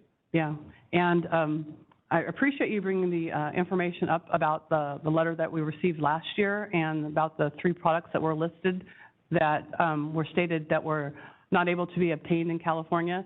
And at that time when we discussed the letter, we talked about how those were commercially available drugs. And so because I'm making too many comments, I have to let you comment. No. Sorry, so this is not a Q&A, so sorry, you will not be able to comment again. I understand, but I do think we need to discuss those because those are not commercially available drugs. Okay, so. Yep. So Thank you. So the issue that you brought up is the 120 days in your request to increase that to 7 days, but thank you. 120 hours to increase Sorry, to yeah, thank you 7 for the days. correction, Right. 120 Thank you. hours. Thank you. My fault. Hi. Hello. It's good to be back in person. Rajan Vaidya, Vice President of Practice and Professional Development with the California Pharmacists Association. In reference to the section we're talking about right now, Section D, I know pharmacist Rhodes, Dr. Rhodes had put in some comments that were submitted yesterday. just want to reemphasize the potential concern regarding the interpretation within D, and specific to compounding personnel's being trained for any competencies. So I'll give a quick moment if anyone needs to find that section. I'm sorry, you're referring So not to your letter? 1735.2. You're referring not to your letter, but to someone else's? Yes, to Dr. Rhodes' Thank you. letter Okay. as well. Just wanted to reemphasize, as we saw the letter, some potential opportunities for clarification. So specifically under the section that Dr. Rhodes mentioned related to any demonstrated competency, the way the verbiage reads, or at least the way I interpret the verbiage to read, is that if a personnel fails any aspect of that training, so meaning new training is being added on, they would not be able to compound for anything they've already been shown proficient training in. So the example given here, specifically with if someone has shown competency in compounding creams, and then later on they're asked to now compound capsules, and a new training is needed for that. If they're deficient on the compounding of capsules, the way this regulation may be interpreted would be then now they cannot compound creams. So the additional verbiage that's related in there may be something to consider. And within USP 795, Section 2, with the presentation we had this morning, it specifically states must take immediate corrective action in the deficient practice itself. So not necessarily the whole portion, but just specifically the area that is deficient or deemed deficient by the standard of practice that's developed by that particular pharmacy. So I just wanted to make sure that we had the same understandings of what that looks like. Thank you.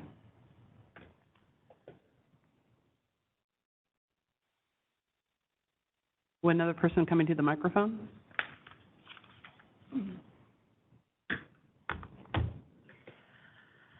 Thank you. This is Melanie Horn, representing Sutter Health. I wanted to comment on 1735.2 in annotation regarding the additional competency requirements in addition to USP 795, identifies additional individuals who will be required to have compounding training with only these additional components as it reads now. So it states, in addition to these requirements, personnel compound who have direct oversight are the two that are identified in USP 795, but then goes on to identify what is found in addition in the other sterile compounding chapter of perform, compound, verify, or handle as additional persons requiring this competency and training of A1, 2, and 3. It's unclear if those are the only requirement. Oh, no, I'm sorry, it is in addition, but those are additional persons as well that aren't identified in USP 795, and there is no frequency related to those additional requirements. So I just wanted to clarify if the intent was that those would be annual competencies, and should that be related there. Thank you. I'm sorry, Dr. Horn, what section were you reading? I couldn't find it. Oh, she has it on the screen. A, okay.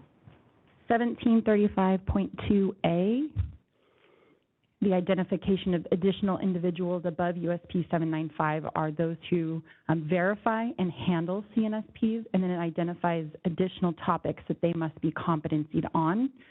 It does not indicate a frequency, and we see in USP 795 that often frequencies can be related to facility SOPs, and if that is the intent for those additional job functions. Thank you.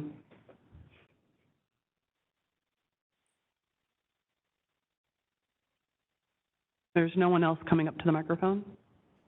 Thank you, Madam Chair. I have opened up the Q&A panel. If any member of the public would like to make a comment, please type comment using the field in the lower right-hand corner of the screen and submit it to all panelists. Please note that the Q&A panel is not to be used for typing out questions, simply to state that you would like to make a comment.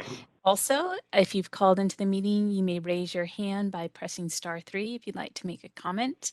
And we'll go to Mauz Kahuna Ghosh. I'm sorry for mispronouncing your name. So, Muiz, you should be able to unmute yourself. So try that one more time. You should see a request. There you go. You're unmuted.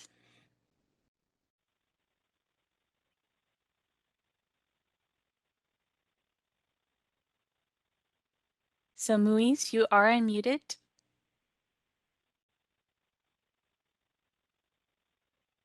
All right.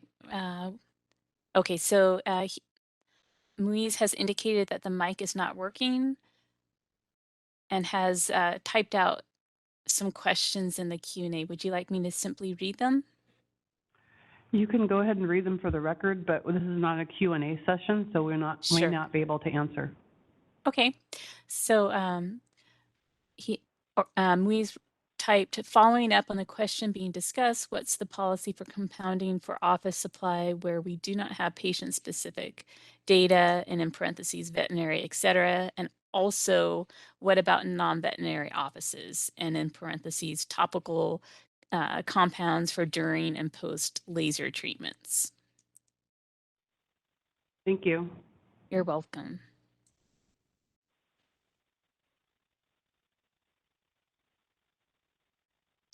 And I do not see further requests for comment. Close the Q&A panel. Please do. Thank you. You're welcome.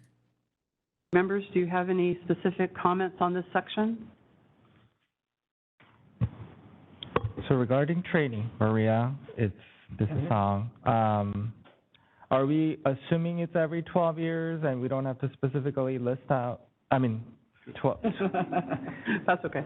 So that it's in USP, that's why That's referenced in another section. Okay. Got it. This is just the addition.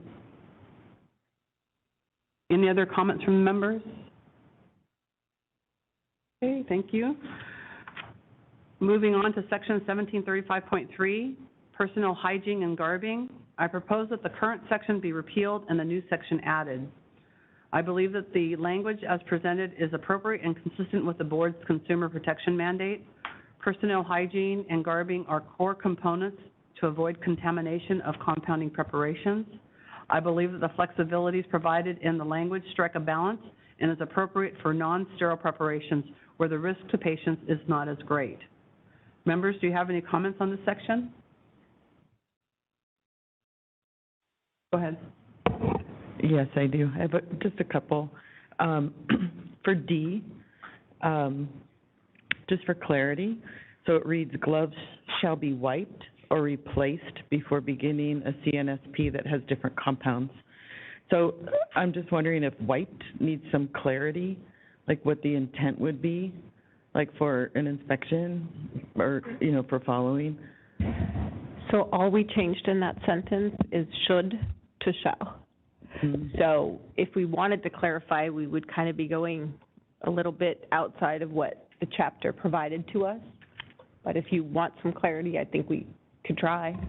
So what you're saying is that that's current USP language, and we just made it a requirement instead of an option. Right. So USP and 3.2 hand hygiene, it says gloves should be wiped or replaced before beginning, and we're saying it shall. Dr. Barker, do you have a suggestion? Or do you want to think about it? Yeah, I'll think about that. Okay. I'm just wondering if it's to remove components, but if everybody's already doing it.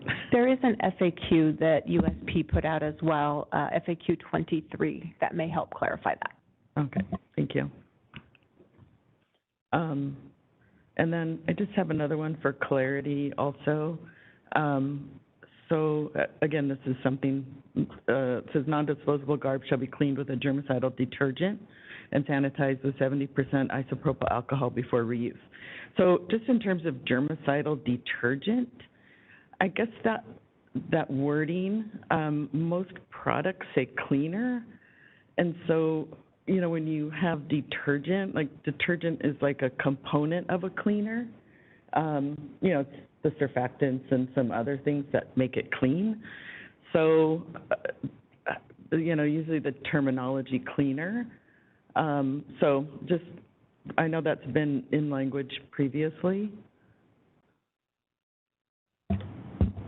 So we took it from our current law. We used germicidal detergent specifically in the sterile stuff, but we can definitely look at that. I'm looking at the chapter, and we didn't get it out of 795. Yeah, so, even just like germicidal cleaner, but, Just we- highlight it. You know, if you can review that. I don't know. Any other thoughts on that? No. Any other comments, Dr. Barker? Any other comments from members? Okay, moderator, we're ready for public comment on section 1735.3. Thank you, Madam Chair. If any member of the public at the Sacramento location would like to make a comment, please make your way up to the microphone and make your comment. I see no one coming to the microphone. All right, if any member of the public logged into WebEx would like to make a comment, please type comment using the field in the lower right-hand corner of your screen, or simply raise your hand. We'll give you a moment.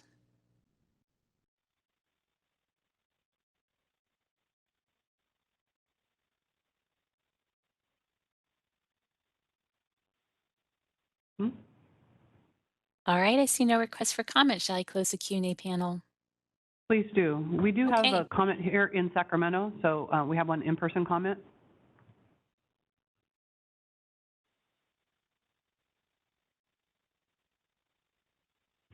Thank you for taking me out of turn. This is Melanie Horn from Sutter Health. I just wanted to comment on 1735.3, personal hygiene and garbing, section B, a gown and face mask shall be used whenever a closed system processing device is required.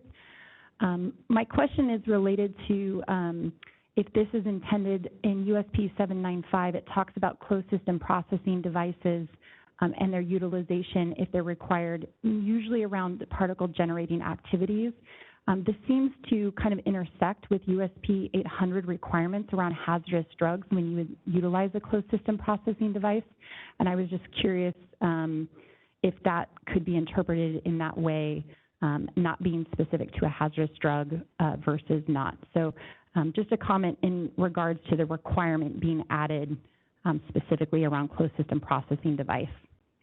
Also, there is no definition in our current California regulations regarding closed system processing device, and that may be an applicable addition. Thank you.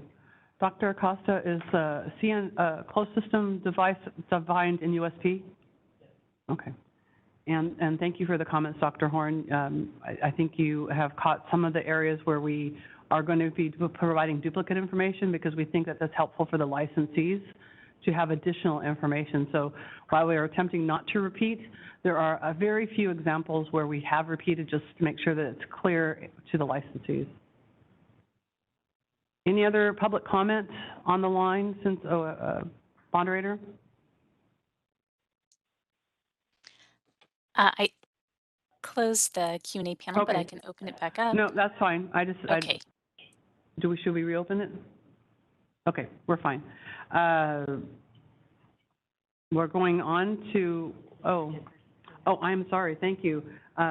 Any member comments about the germicidal detergent? Members, any suggestions or? I agree with Renee. If there's clarification, that would be helpful. Go ahead, Dr. Acosta. If I may, if we can just stop and look at what we did in 797, it may have been something that we pulled out of there for continuity, but we hear you. Okay, great, thank you. We'll note that. Moving on to section 1735.4, building and facilities. Again, the proposed current section is being repealed and a new section added. I believe the language as presented is appropriate and consistent with the board's consumer protection mandate. Members, do you have any questions or comments in this section? Hi, Maria. Again, Song. Please forgive my not as familiar in compounding as other is, but I'm a little concerned about B, purified water, distilled water, or reverse osmosis water shall be used for rinsing equipment and utensils. I don't know the full scope of what's going on out there in the compounding pharmacies today. In terms of this requirement, is this going to be a huge undertaking for a lot of facilities, or is this something that actually is not going to be that big of a deal? I'm a little worried that this is, to me, having to require this quality water, so meaning that they can't just use the water from the tap water or whatnot to rinse utensils. This is going to be, I'm a little worried about that. So just want to see if you guys have any experience on the ground, what you see out there. I think some facilities already do this and others do not. So I think it'll depend on what they're doing, whether it'll be an undertaking. If they're using a dishwasher, et cetera, rinsing it is a great idea because there's things on it. I guess maybe we'll open that up for the public to provide us that comment. There is a large amount of contaminants in tap water. So, and even the detergent that may be used to clean them. So that's why we put it in as a shall instead of the should that the chapter put in. Thank you. Dr. O, any other comments? Any other member comments? Okay. Moderator, please open the line on the proposed changes to 1735.4. Thank you, Madam Chair. If any member of the public at the Sacramento location would like to make a comment, please make your way to the microphone and make your comment. I don't see anyone coming to the microphone. All right. If any member of the public logged into WebEx would like to comment, please use the Q&A panel located in the lower right-hand corner of your screen and type comment and submit it to all panelists. Or you may simply raise your hand. For people who are calling in, you may press *3 to raise your hand. We'll give you a moment.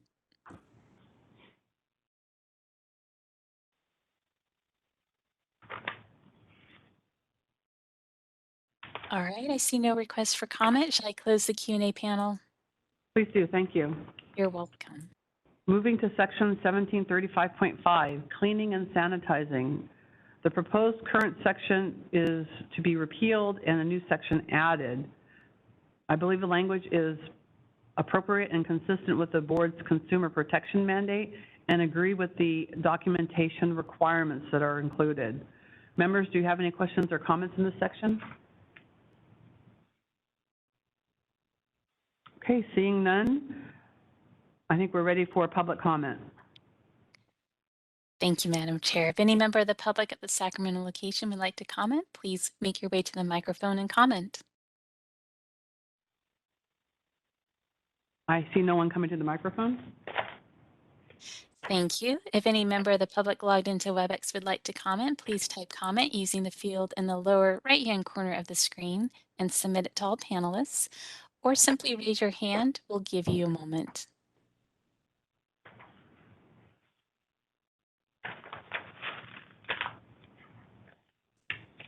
All right, I see no requests for comment. Shall I close the Q&A panel? Please do, thank you. You're welcome. Section 1735.6, equipment and components. As proposed, the current section will be repealed and new section added. I believe that the language presented is appropriate and consistent with our mandate. Normally, I would believe such a requirement would go without saying, but regrettably, I've been advised by staff this is not always the case. Members, do you have any questions or comments on this section?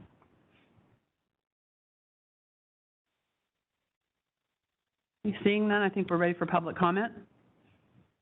Thank you, Madam Chair. If any member of the public at the Sacramento location would like to make a comment, please make your way to the microphone and make your comment. I don't see anyone coming to the microphone. All right, if any member of the public logged into WebEx would like to make a comment, please type comment using the field in the lower right-hand corner of your screen and submit it to all panelists, or simply raise your hand. We'll give you a moment.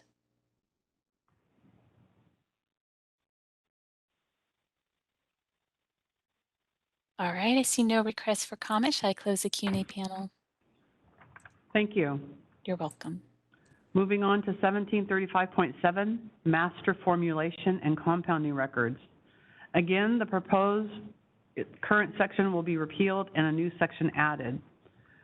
I believe that the language presented is appropriate and consistent with our mandate. There is a change in the terms from the prior version of USP from master formula to master formulation. I agree that documentation on the reference source materials must be maintained and appreciate the flexibility to allow the prescription to document, the prescription itself, to serve as the master formula record. I have also seen several enforcement-related matters involving violations with compounding records. I appreciate the specificity in the draft language, and I think it provides clarity to the regulated public. Members, do you have any questions or comments?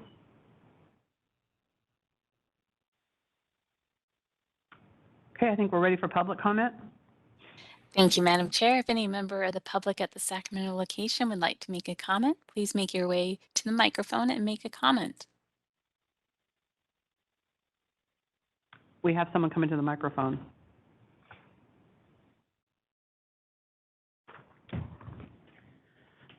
Melanie Horn, representing Sutter Health. I just wanted to comment on the section C, number 4. The total quantity compounded shall include the number of units made and the volume of weight of each unit. I do agree with this statement. I also would ask that the number in USP, it mentions if other than 1 or default to 1 for the number of units, if that would be made a consideration. A lot of our records do default the process to 1. And so therefore it's the amounts and not necessarily including saying equals to 1, but it's clear from the process and the documentation electronically that it is a unit of 1. And then one other comment I just wanted to make in regards to interpretation in the statement that every single volume would require its own unique master formulation versus being referenced within the master formulation for different amounts. Just clarification, I think that's always something that's an issue when you're looking at creating hundreds of master formulation records, especially in the CNSP world. So that's my comment. Thank you. That's specifically addressed in the FAQs, Okay. number 44. Thank you, doctors. I think we're ready for WebEx comments. Thank you, Madam Chair. If any member of the public would like to make a comment, please type comment using the field in the lower right-hand corner of the screen and submit it to all panelists, or simply raise your hand. We'll give you a moment. All right, we have Rick Rhodes, who would like to make a comment. And Rick, you should be able to unmute yourself. You'll have 3 minutes. Yes, good morning. Thank you so much. I first wanted to say I appreciate the work that the board and the staff has done in creating these new regulations. I think they're definitely a step forward for compounders in California. And I also appreciate the fact that it is largely harmonized with USP. Just creating that clarity is extremely helpful for compounders. I have just a few comments on this section. The first would be the reference source material. I do think this would be subsection A2. That is, I think, is very important to include that. However, there are times where there is no stability data, and this could be interpreted to mean that you have to have stability data, even if you are assigning a BUD within the limits in Table 4 and USP 795. So I would recommend to just say if it exists, or something to clarify that you don't have to have stability data if you are assigning dates within Table 4. However, you need to consider that because that would be consistent with the language that's in 795. The other part would be in subsection C1, clarifying the date and time of the preparation. I think it will be helpful to clarify that if the BUD is listed in hours, then to clarify the date and time of the preparation, because most of the time the BUD is listed in days, so the time would be irrelevant. I think it could be potentially interpreted to state that you need to have, let's say you assign a 30-day BUD, the 30 days would end at 1 p.m., and I think that would create some confusion on how to assign BUDs. The last one quickly would be in subsection C4, just including the number of units made and the volume or weight of each unit. I would recommend to say if immediately packaged into final dispensing containers after compounding. There are many times where you create, you anticipate, you compound anticipating prescriptions and you store that in bulk containers, and then you don't know what the volume that the prescriber will ask for, so that you don't immediately put that into the final dispensing container. So that's all I have on these sections, but I do want to just thank the staff again for just harmonizing with USP. I think it's such a big step in the right direction for compounders in the state. Thank you. Thank you, and thank you for providing your comments in writing also. We have those in writing. Any comments from our experts? I think they're valid conversation pieces. I'm not sure how we kind of fix some of it. So in particular, the A1 comment, if exists, my concern would be if exists, it would be an enforcement issue because then it would never exist. Whether it actually truly exists or not, we put it on the inspector as an enforcement. We would have to then prove that it existed, and then we would then be directing the practice. So I would rather it be available. We can work on the verbiage of it. I understand what he's trying to say. And then date and time of preparation. This was one of those kind of harmonization things between 797 and this. But we don't normally get down to the hours necessarily on a non-sterile prep, so we could work on some verbiage there. My debate on C4 is if what Dr. Rhodes spoke of is more of a dispensing feature, so the final compounded prep would actually be that 100-count bottle of capsules, and then he's actually talking about a dispensing step where you would give 30, 25, 35, depending on what it is. So it wouldn't be part of the compounding, but more of a dispensing step. So valid comments. I'm not sure how necessarily right now if we want to address them or not. I think we could talk about the first two when we come back to the board, but the last, I agree with you, that's not part of the compounding. And in fact, I was thinking that maybe that was could be termed repackaging from a bulk to smaller components for patient-specific. But either way, it's not part of compounding. Thank you. And this is the moderator. I see no further requests for comment. Shall I close the Q&A panel? Great, thank you. Members, it seems like we have two areas that we could consider making some adjustments or changes. Let's look at the first one, which is in section A, A1, yes, that talks about reference source material. We heard what Dr. Acosta said, and we heard what the member of the public said. How can we better change that for the intent, or are you willing to let us work on that offline? I say offline. Okay. And what are your feelings or comments about C1, date and time? Dr. Acosta mentioned that that is referenced in another regulation, and we were trying to keep things consistent and similar, but the member of the public made a valid comment. What are your thoughts?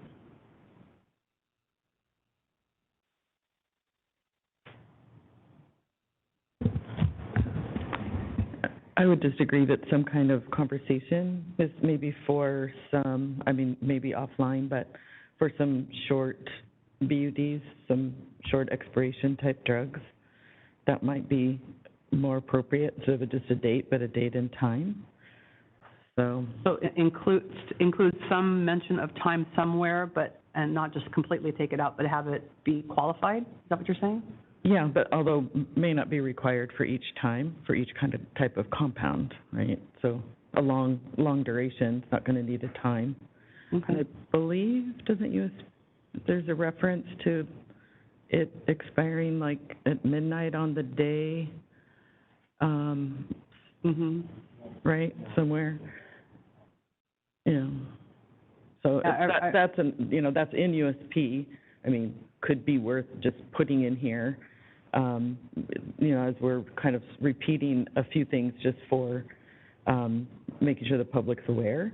But again, that just a thought. Okay, thank you. Members, any other comments? We have enough to move on? Okay. Let's see, moving on to 1735.8, release inspections and testing. Again, the proposed current section will be repealed and a new section added. I believe the presented wording on our screen is appropriate and consistent. Again, this is an area where we would hope that this would be well understood that the pharmacist is responsible, but we're clearly stating such to make it clear that that's our desire and our intent. Members, do you have any questions or comments on this section?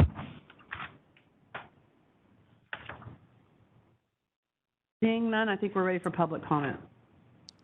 Thank you, Madam Chair. If any member of the public at the Sacramento location would like to comment, please make your way to the microphone and make your comment. No one's more moving to the microphone? All right. If any member of the public in WebEx would like to make a comment, please type comment using the field in the lower right-hand corner of the screen and send it to all panelists, or simply raise your hand. We'll give you a moment.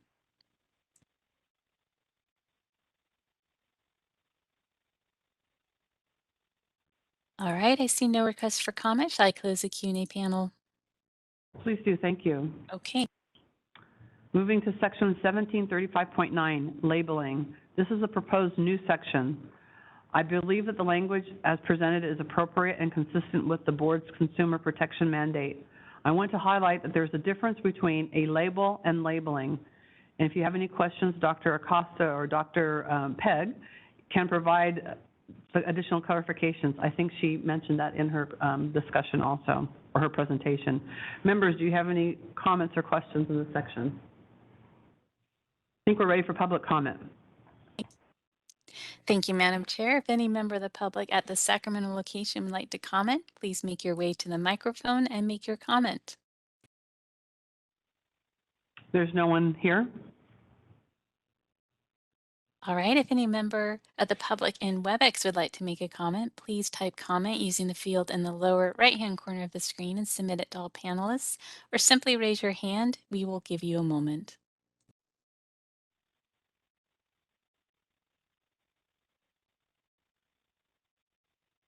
All right, I see no request for comment. Shall I close the Q&A panel? Thank you. Moving to section 1735.10, establishing beyond use states. This is a proposed new section. I believe that the language presented is appropriate. I appreciate the very clear language in section A. As you would note, regrettably, we have had many enforcement-related matters that include violations of the BUD in the preparation where it exceeds the expiration date of one or more of the ingredients used. Members, do you have any questions or comments on this section? Seeing none, I think we're ready for public comment. Thank you, Madam Chair. If any member of the public at the Sacramento location would like to make a comment, please make your way to the microphone and make your comment. There's no one here.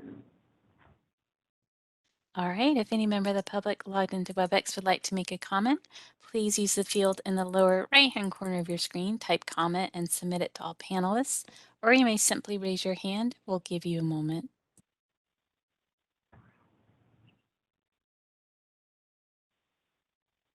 All right, I see no requests for comment. Shall I close the Q&A panel? Yes, thank you. You're welcome. I'm just looking at something really quickly here. What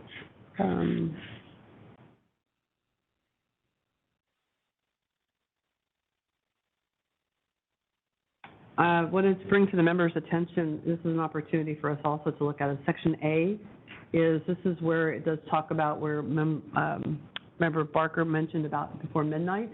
It's specifically mentioned there in A, so we should probably include that in our discussion with the previous items.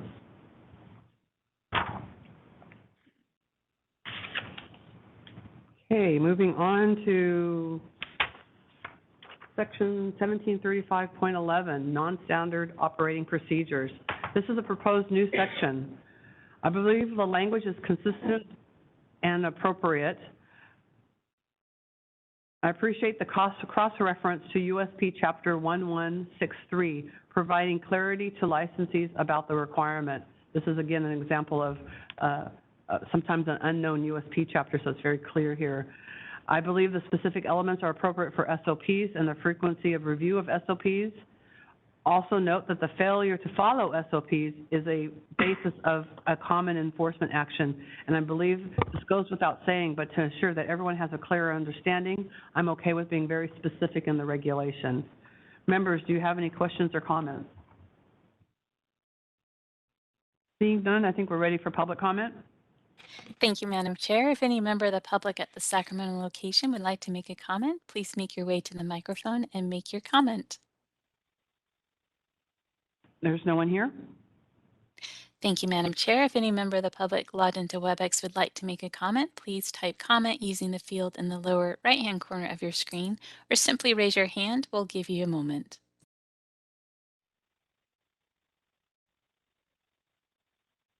All right, I see no requests for comment. Shall I close the Q&A panel? Thank you. You're welcome. Moving on to 1735.12, Quality Assurance and Quality Control. This is a proposed new section. I appreciate the cross-reference to other sections, again, providing more clarity to licensees. Many of the requirements included in this section go to the board's core consumer protection function, including mandating review of adverse events. Members, do you have any questions or comments in this section? Yes. Just a question on A2, a written procedure for responding to out-of-range temperature. If Christina or Pat could just explain what was the intent of that section, A2. So that is in our current law, and it is related to acute care mostly. So when they dispense something patient-specific and it would go to a nursing unit to be held to the actual administration time, in nursing units they'll have refrigerators or a med room, and we need to make sure that those are within range so it's still being stored appropriately. This also includes the pharmacy itself when it's 110 degrees in California. Agreed. Or Northern California.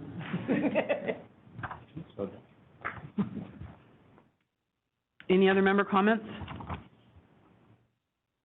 Okay, I think we're ready for public comment. Thank you, Madam Chair. If any member of the public at the Sacramento location would like to make a comment, please make your way to the microphone and make your comment. There's no one here. Thank you. If any member of the public logged into the meeting online would like to make a comment, please type comment using the field in the lower right-hand corner of your screen. Type comment and submit it to all panelists, or simply raise your hand. We'll give you a moment.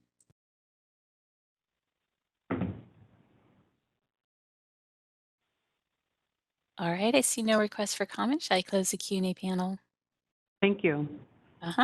Moving on to section 1735.13, Packaging and Transport. This again is a proposed new section. I believe this incorporation of procedures for storage, shipping containers, and transportation of temperature-sensitive preparations is essential when medications are being mailed or delivered. Members, do you have any questions or comments in this section? Seeing none, I think we're ready for public comment. Thank you, Madam Chair. If any member of the public at the Sacramento location would like to make a comment, please make your way to the microphone and make your comment. There's no one here. Thank you. And if any member of the public logged into the meeting would like to comment, please either raise your hand or type comment using the field in the lower right-hand corner of the screen. We'll give you a moment.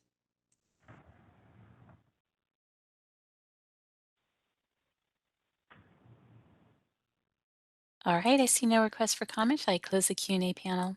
Thank you. You're welcome. Moving on to our final section, 1735.14, Documentation. This is a proposed new section. This section emphasizes that documentation required must be maintained in a readily retrievable form for 3 years, similar to other pharmacy records, and establishes an audit trail provision necessary to understand the document's history. Members, do you have any questions or comments?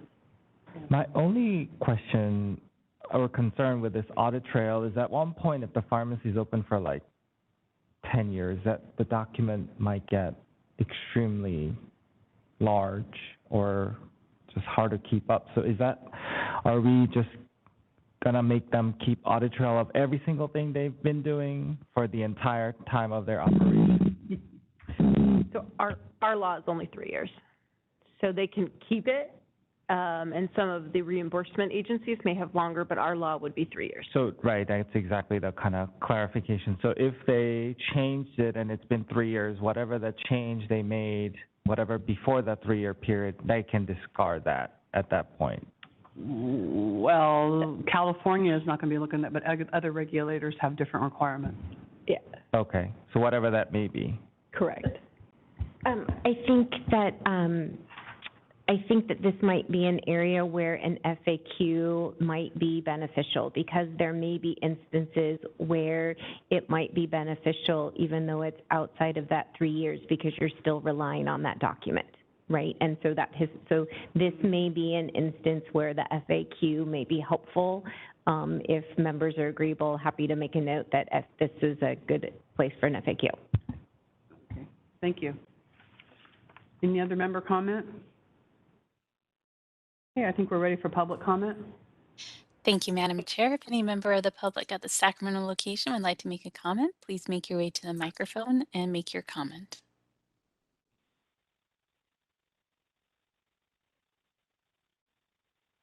There's no one here.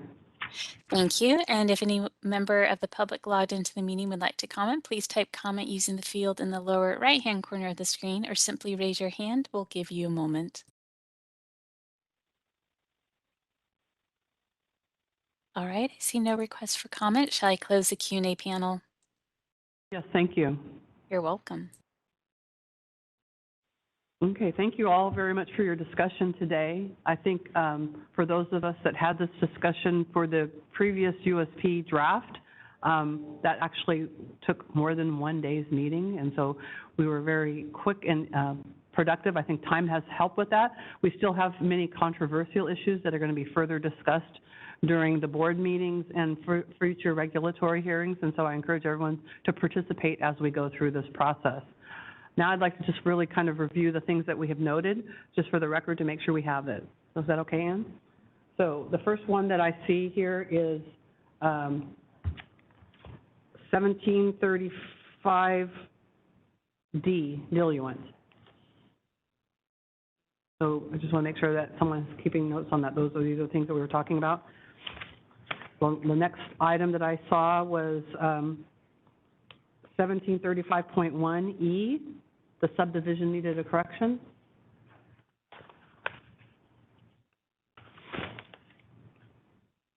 (1735.3E), more discussion or potential word change to germicidal detergent. Trying to mark these as I went on. 1735.7A, regarding A1, regarding referenced source materials. And then in section C1, the date and time of preparation, further discussion on clarifying that. Keeping that in harmony with 1735.10A, beyond use dates when they shall expire. And then lastly, is more of an FAQ note, was on 1735.14, that the requirement of records requirement time be clarified or explained better in an FAQ. Not better, but more explained in an FAQ. Did I miss anything? Thank you. Again, thank you everyone for your public comments. It's a very complex topic, and we'll have more to say as we go on. The next agenda item is number 6, future committee meeting dates.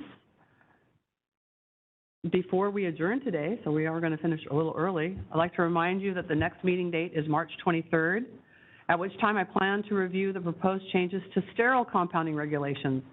That may be a little more detailed and robust discussions. We'll see how many people come in person, because we will be doing that in person and also via WebEx. So members of the public are encouraged to attend in either in person or in WebEx. We request that those coming in person do follow our state COVID protocols.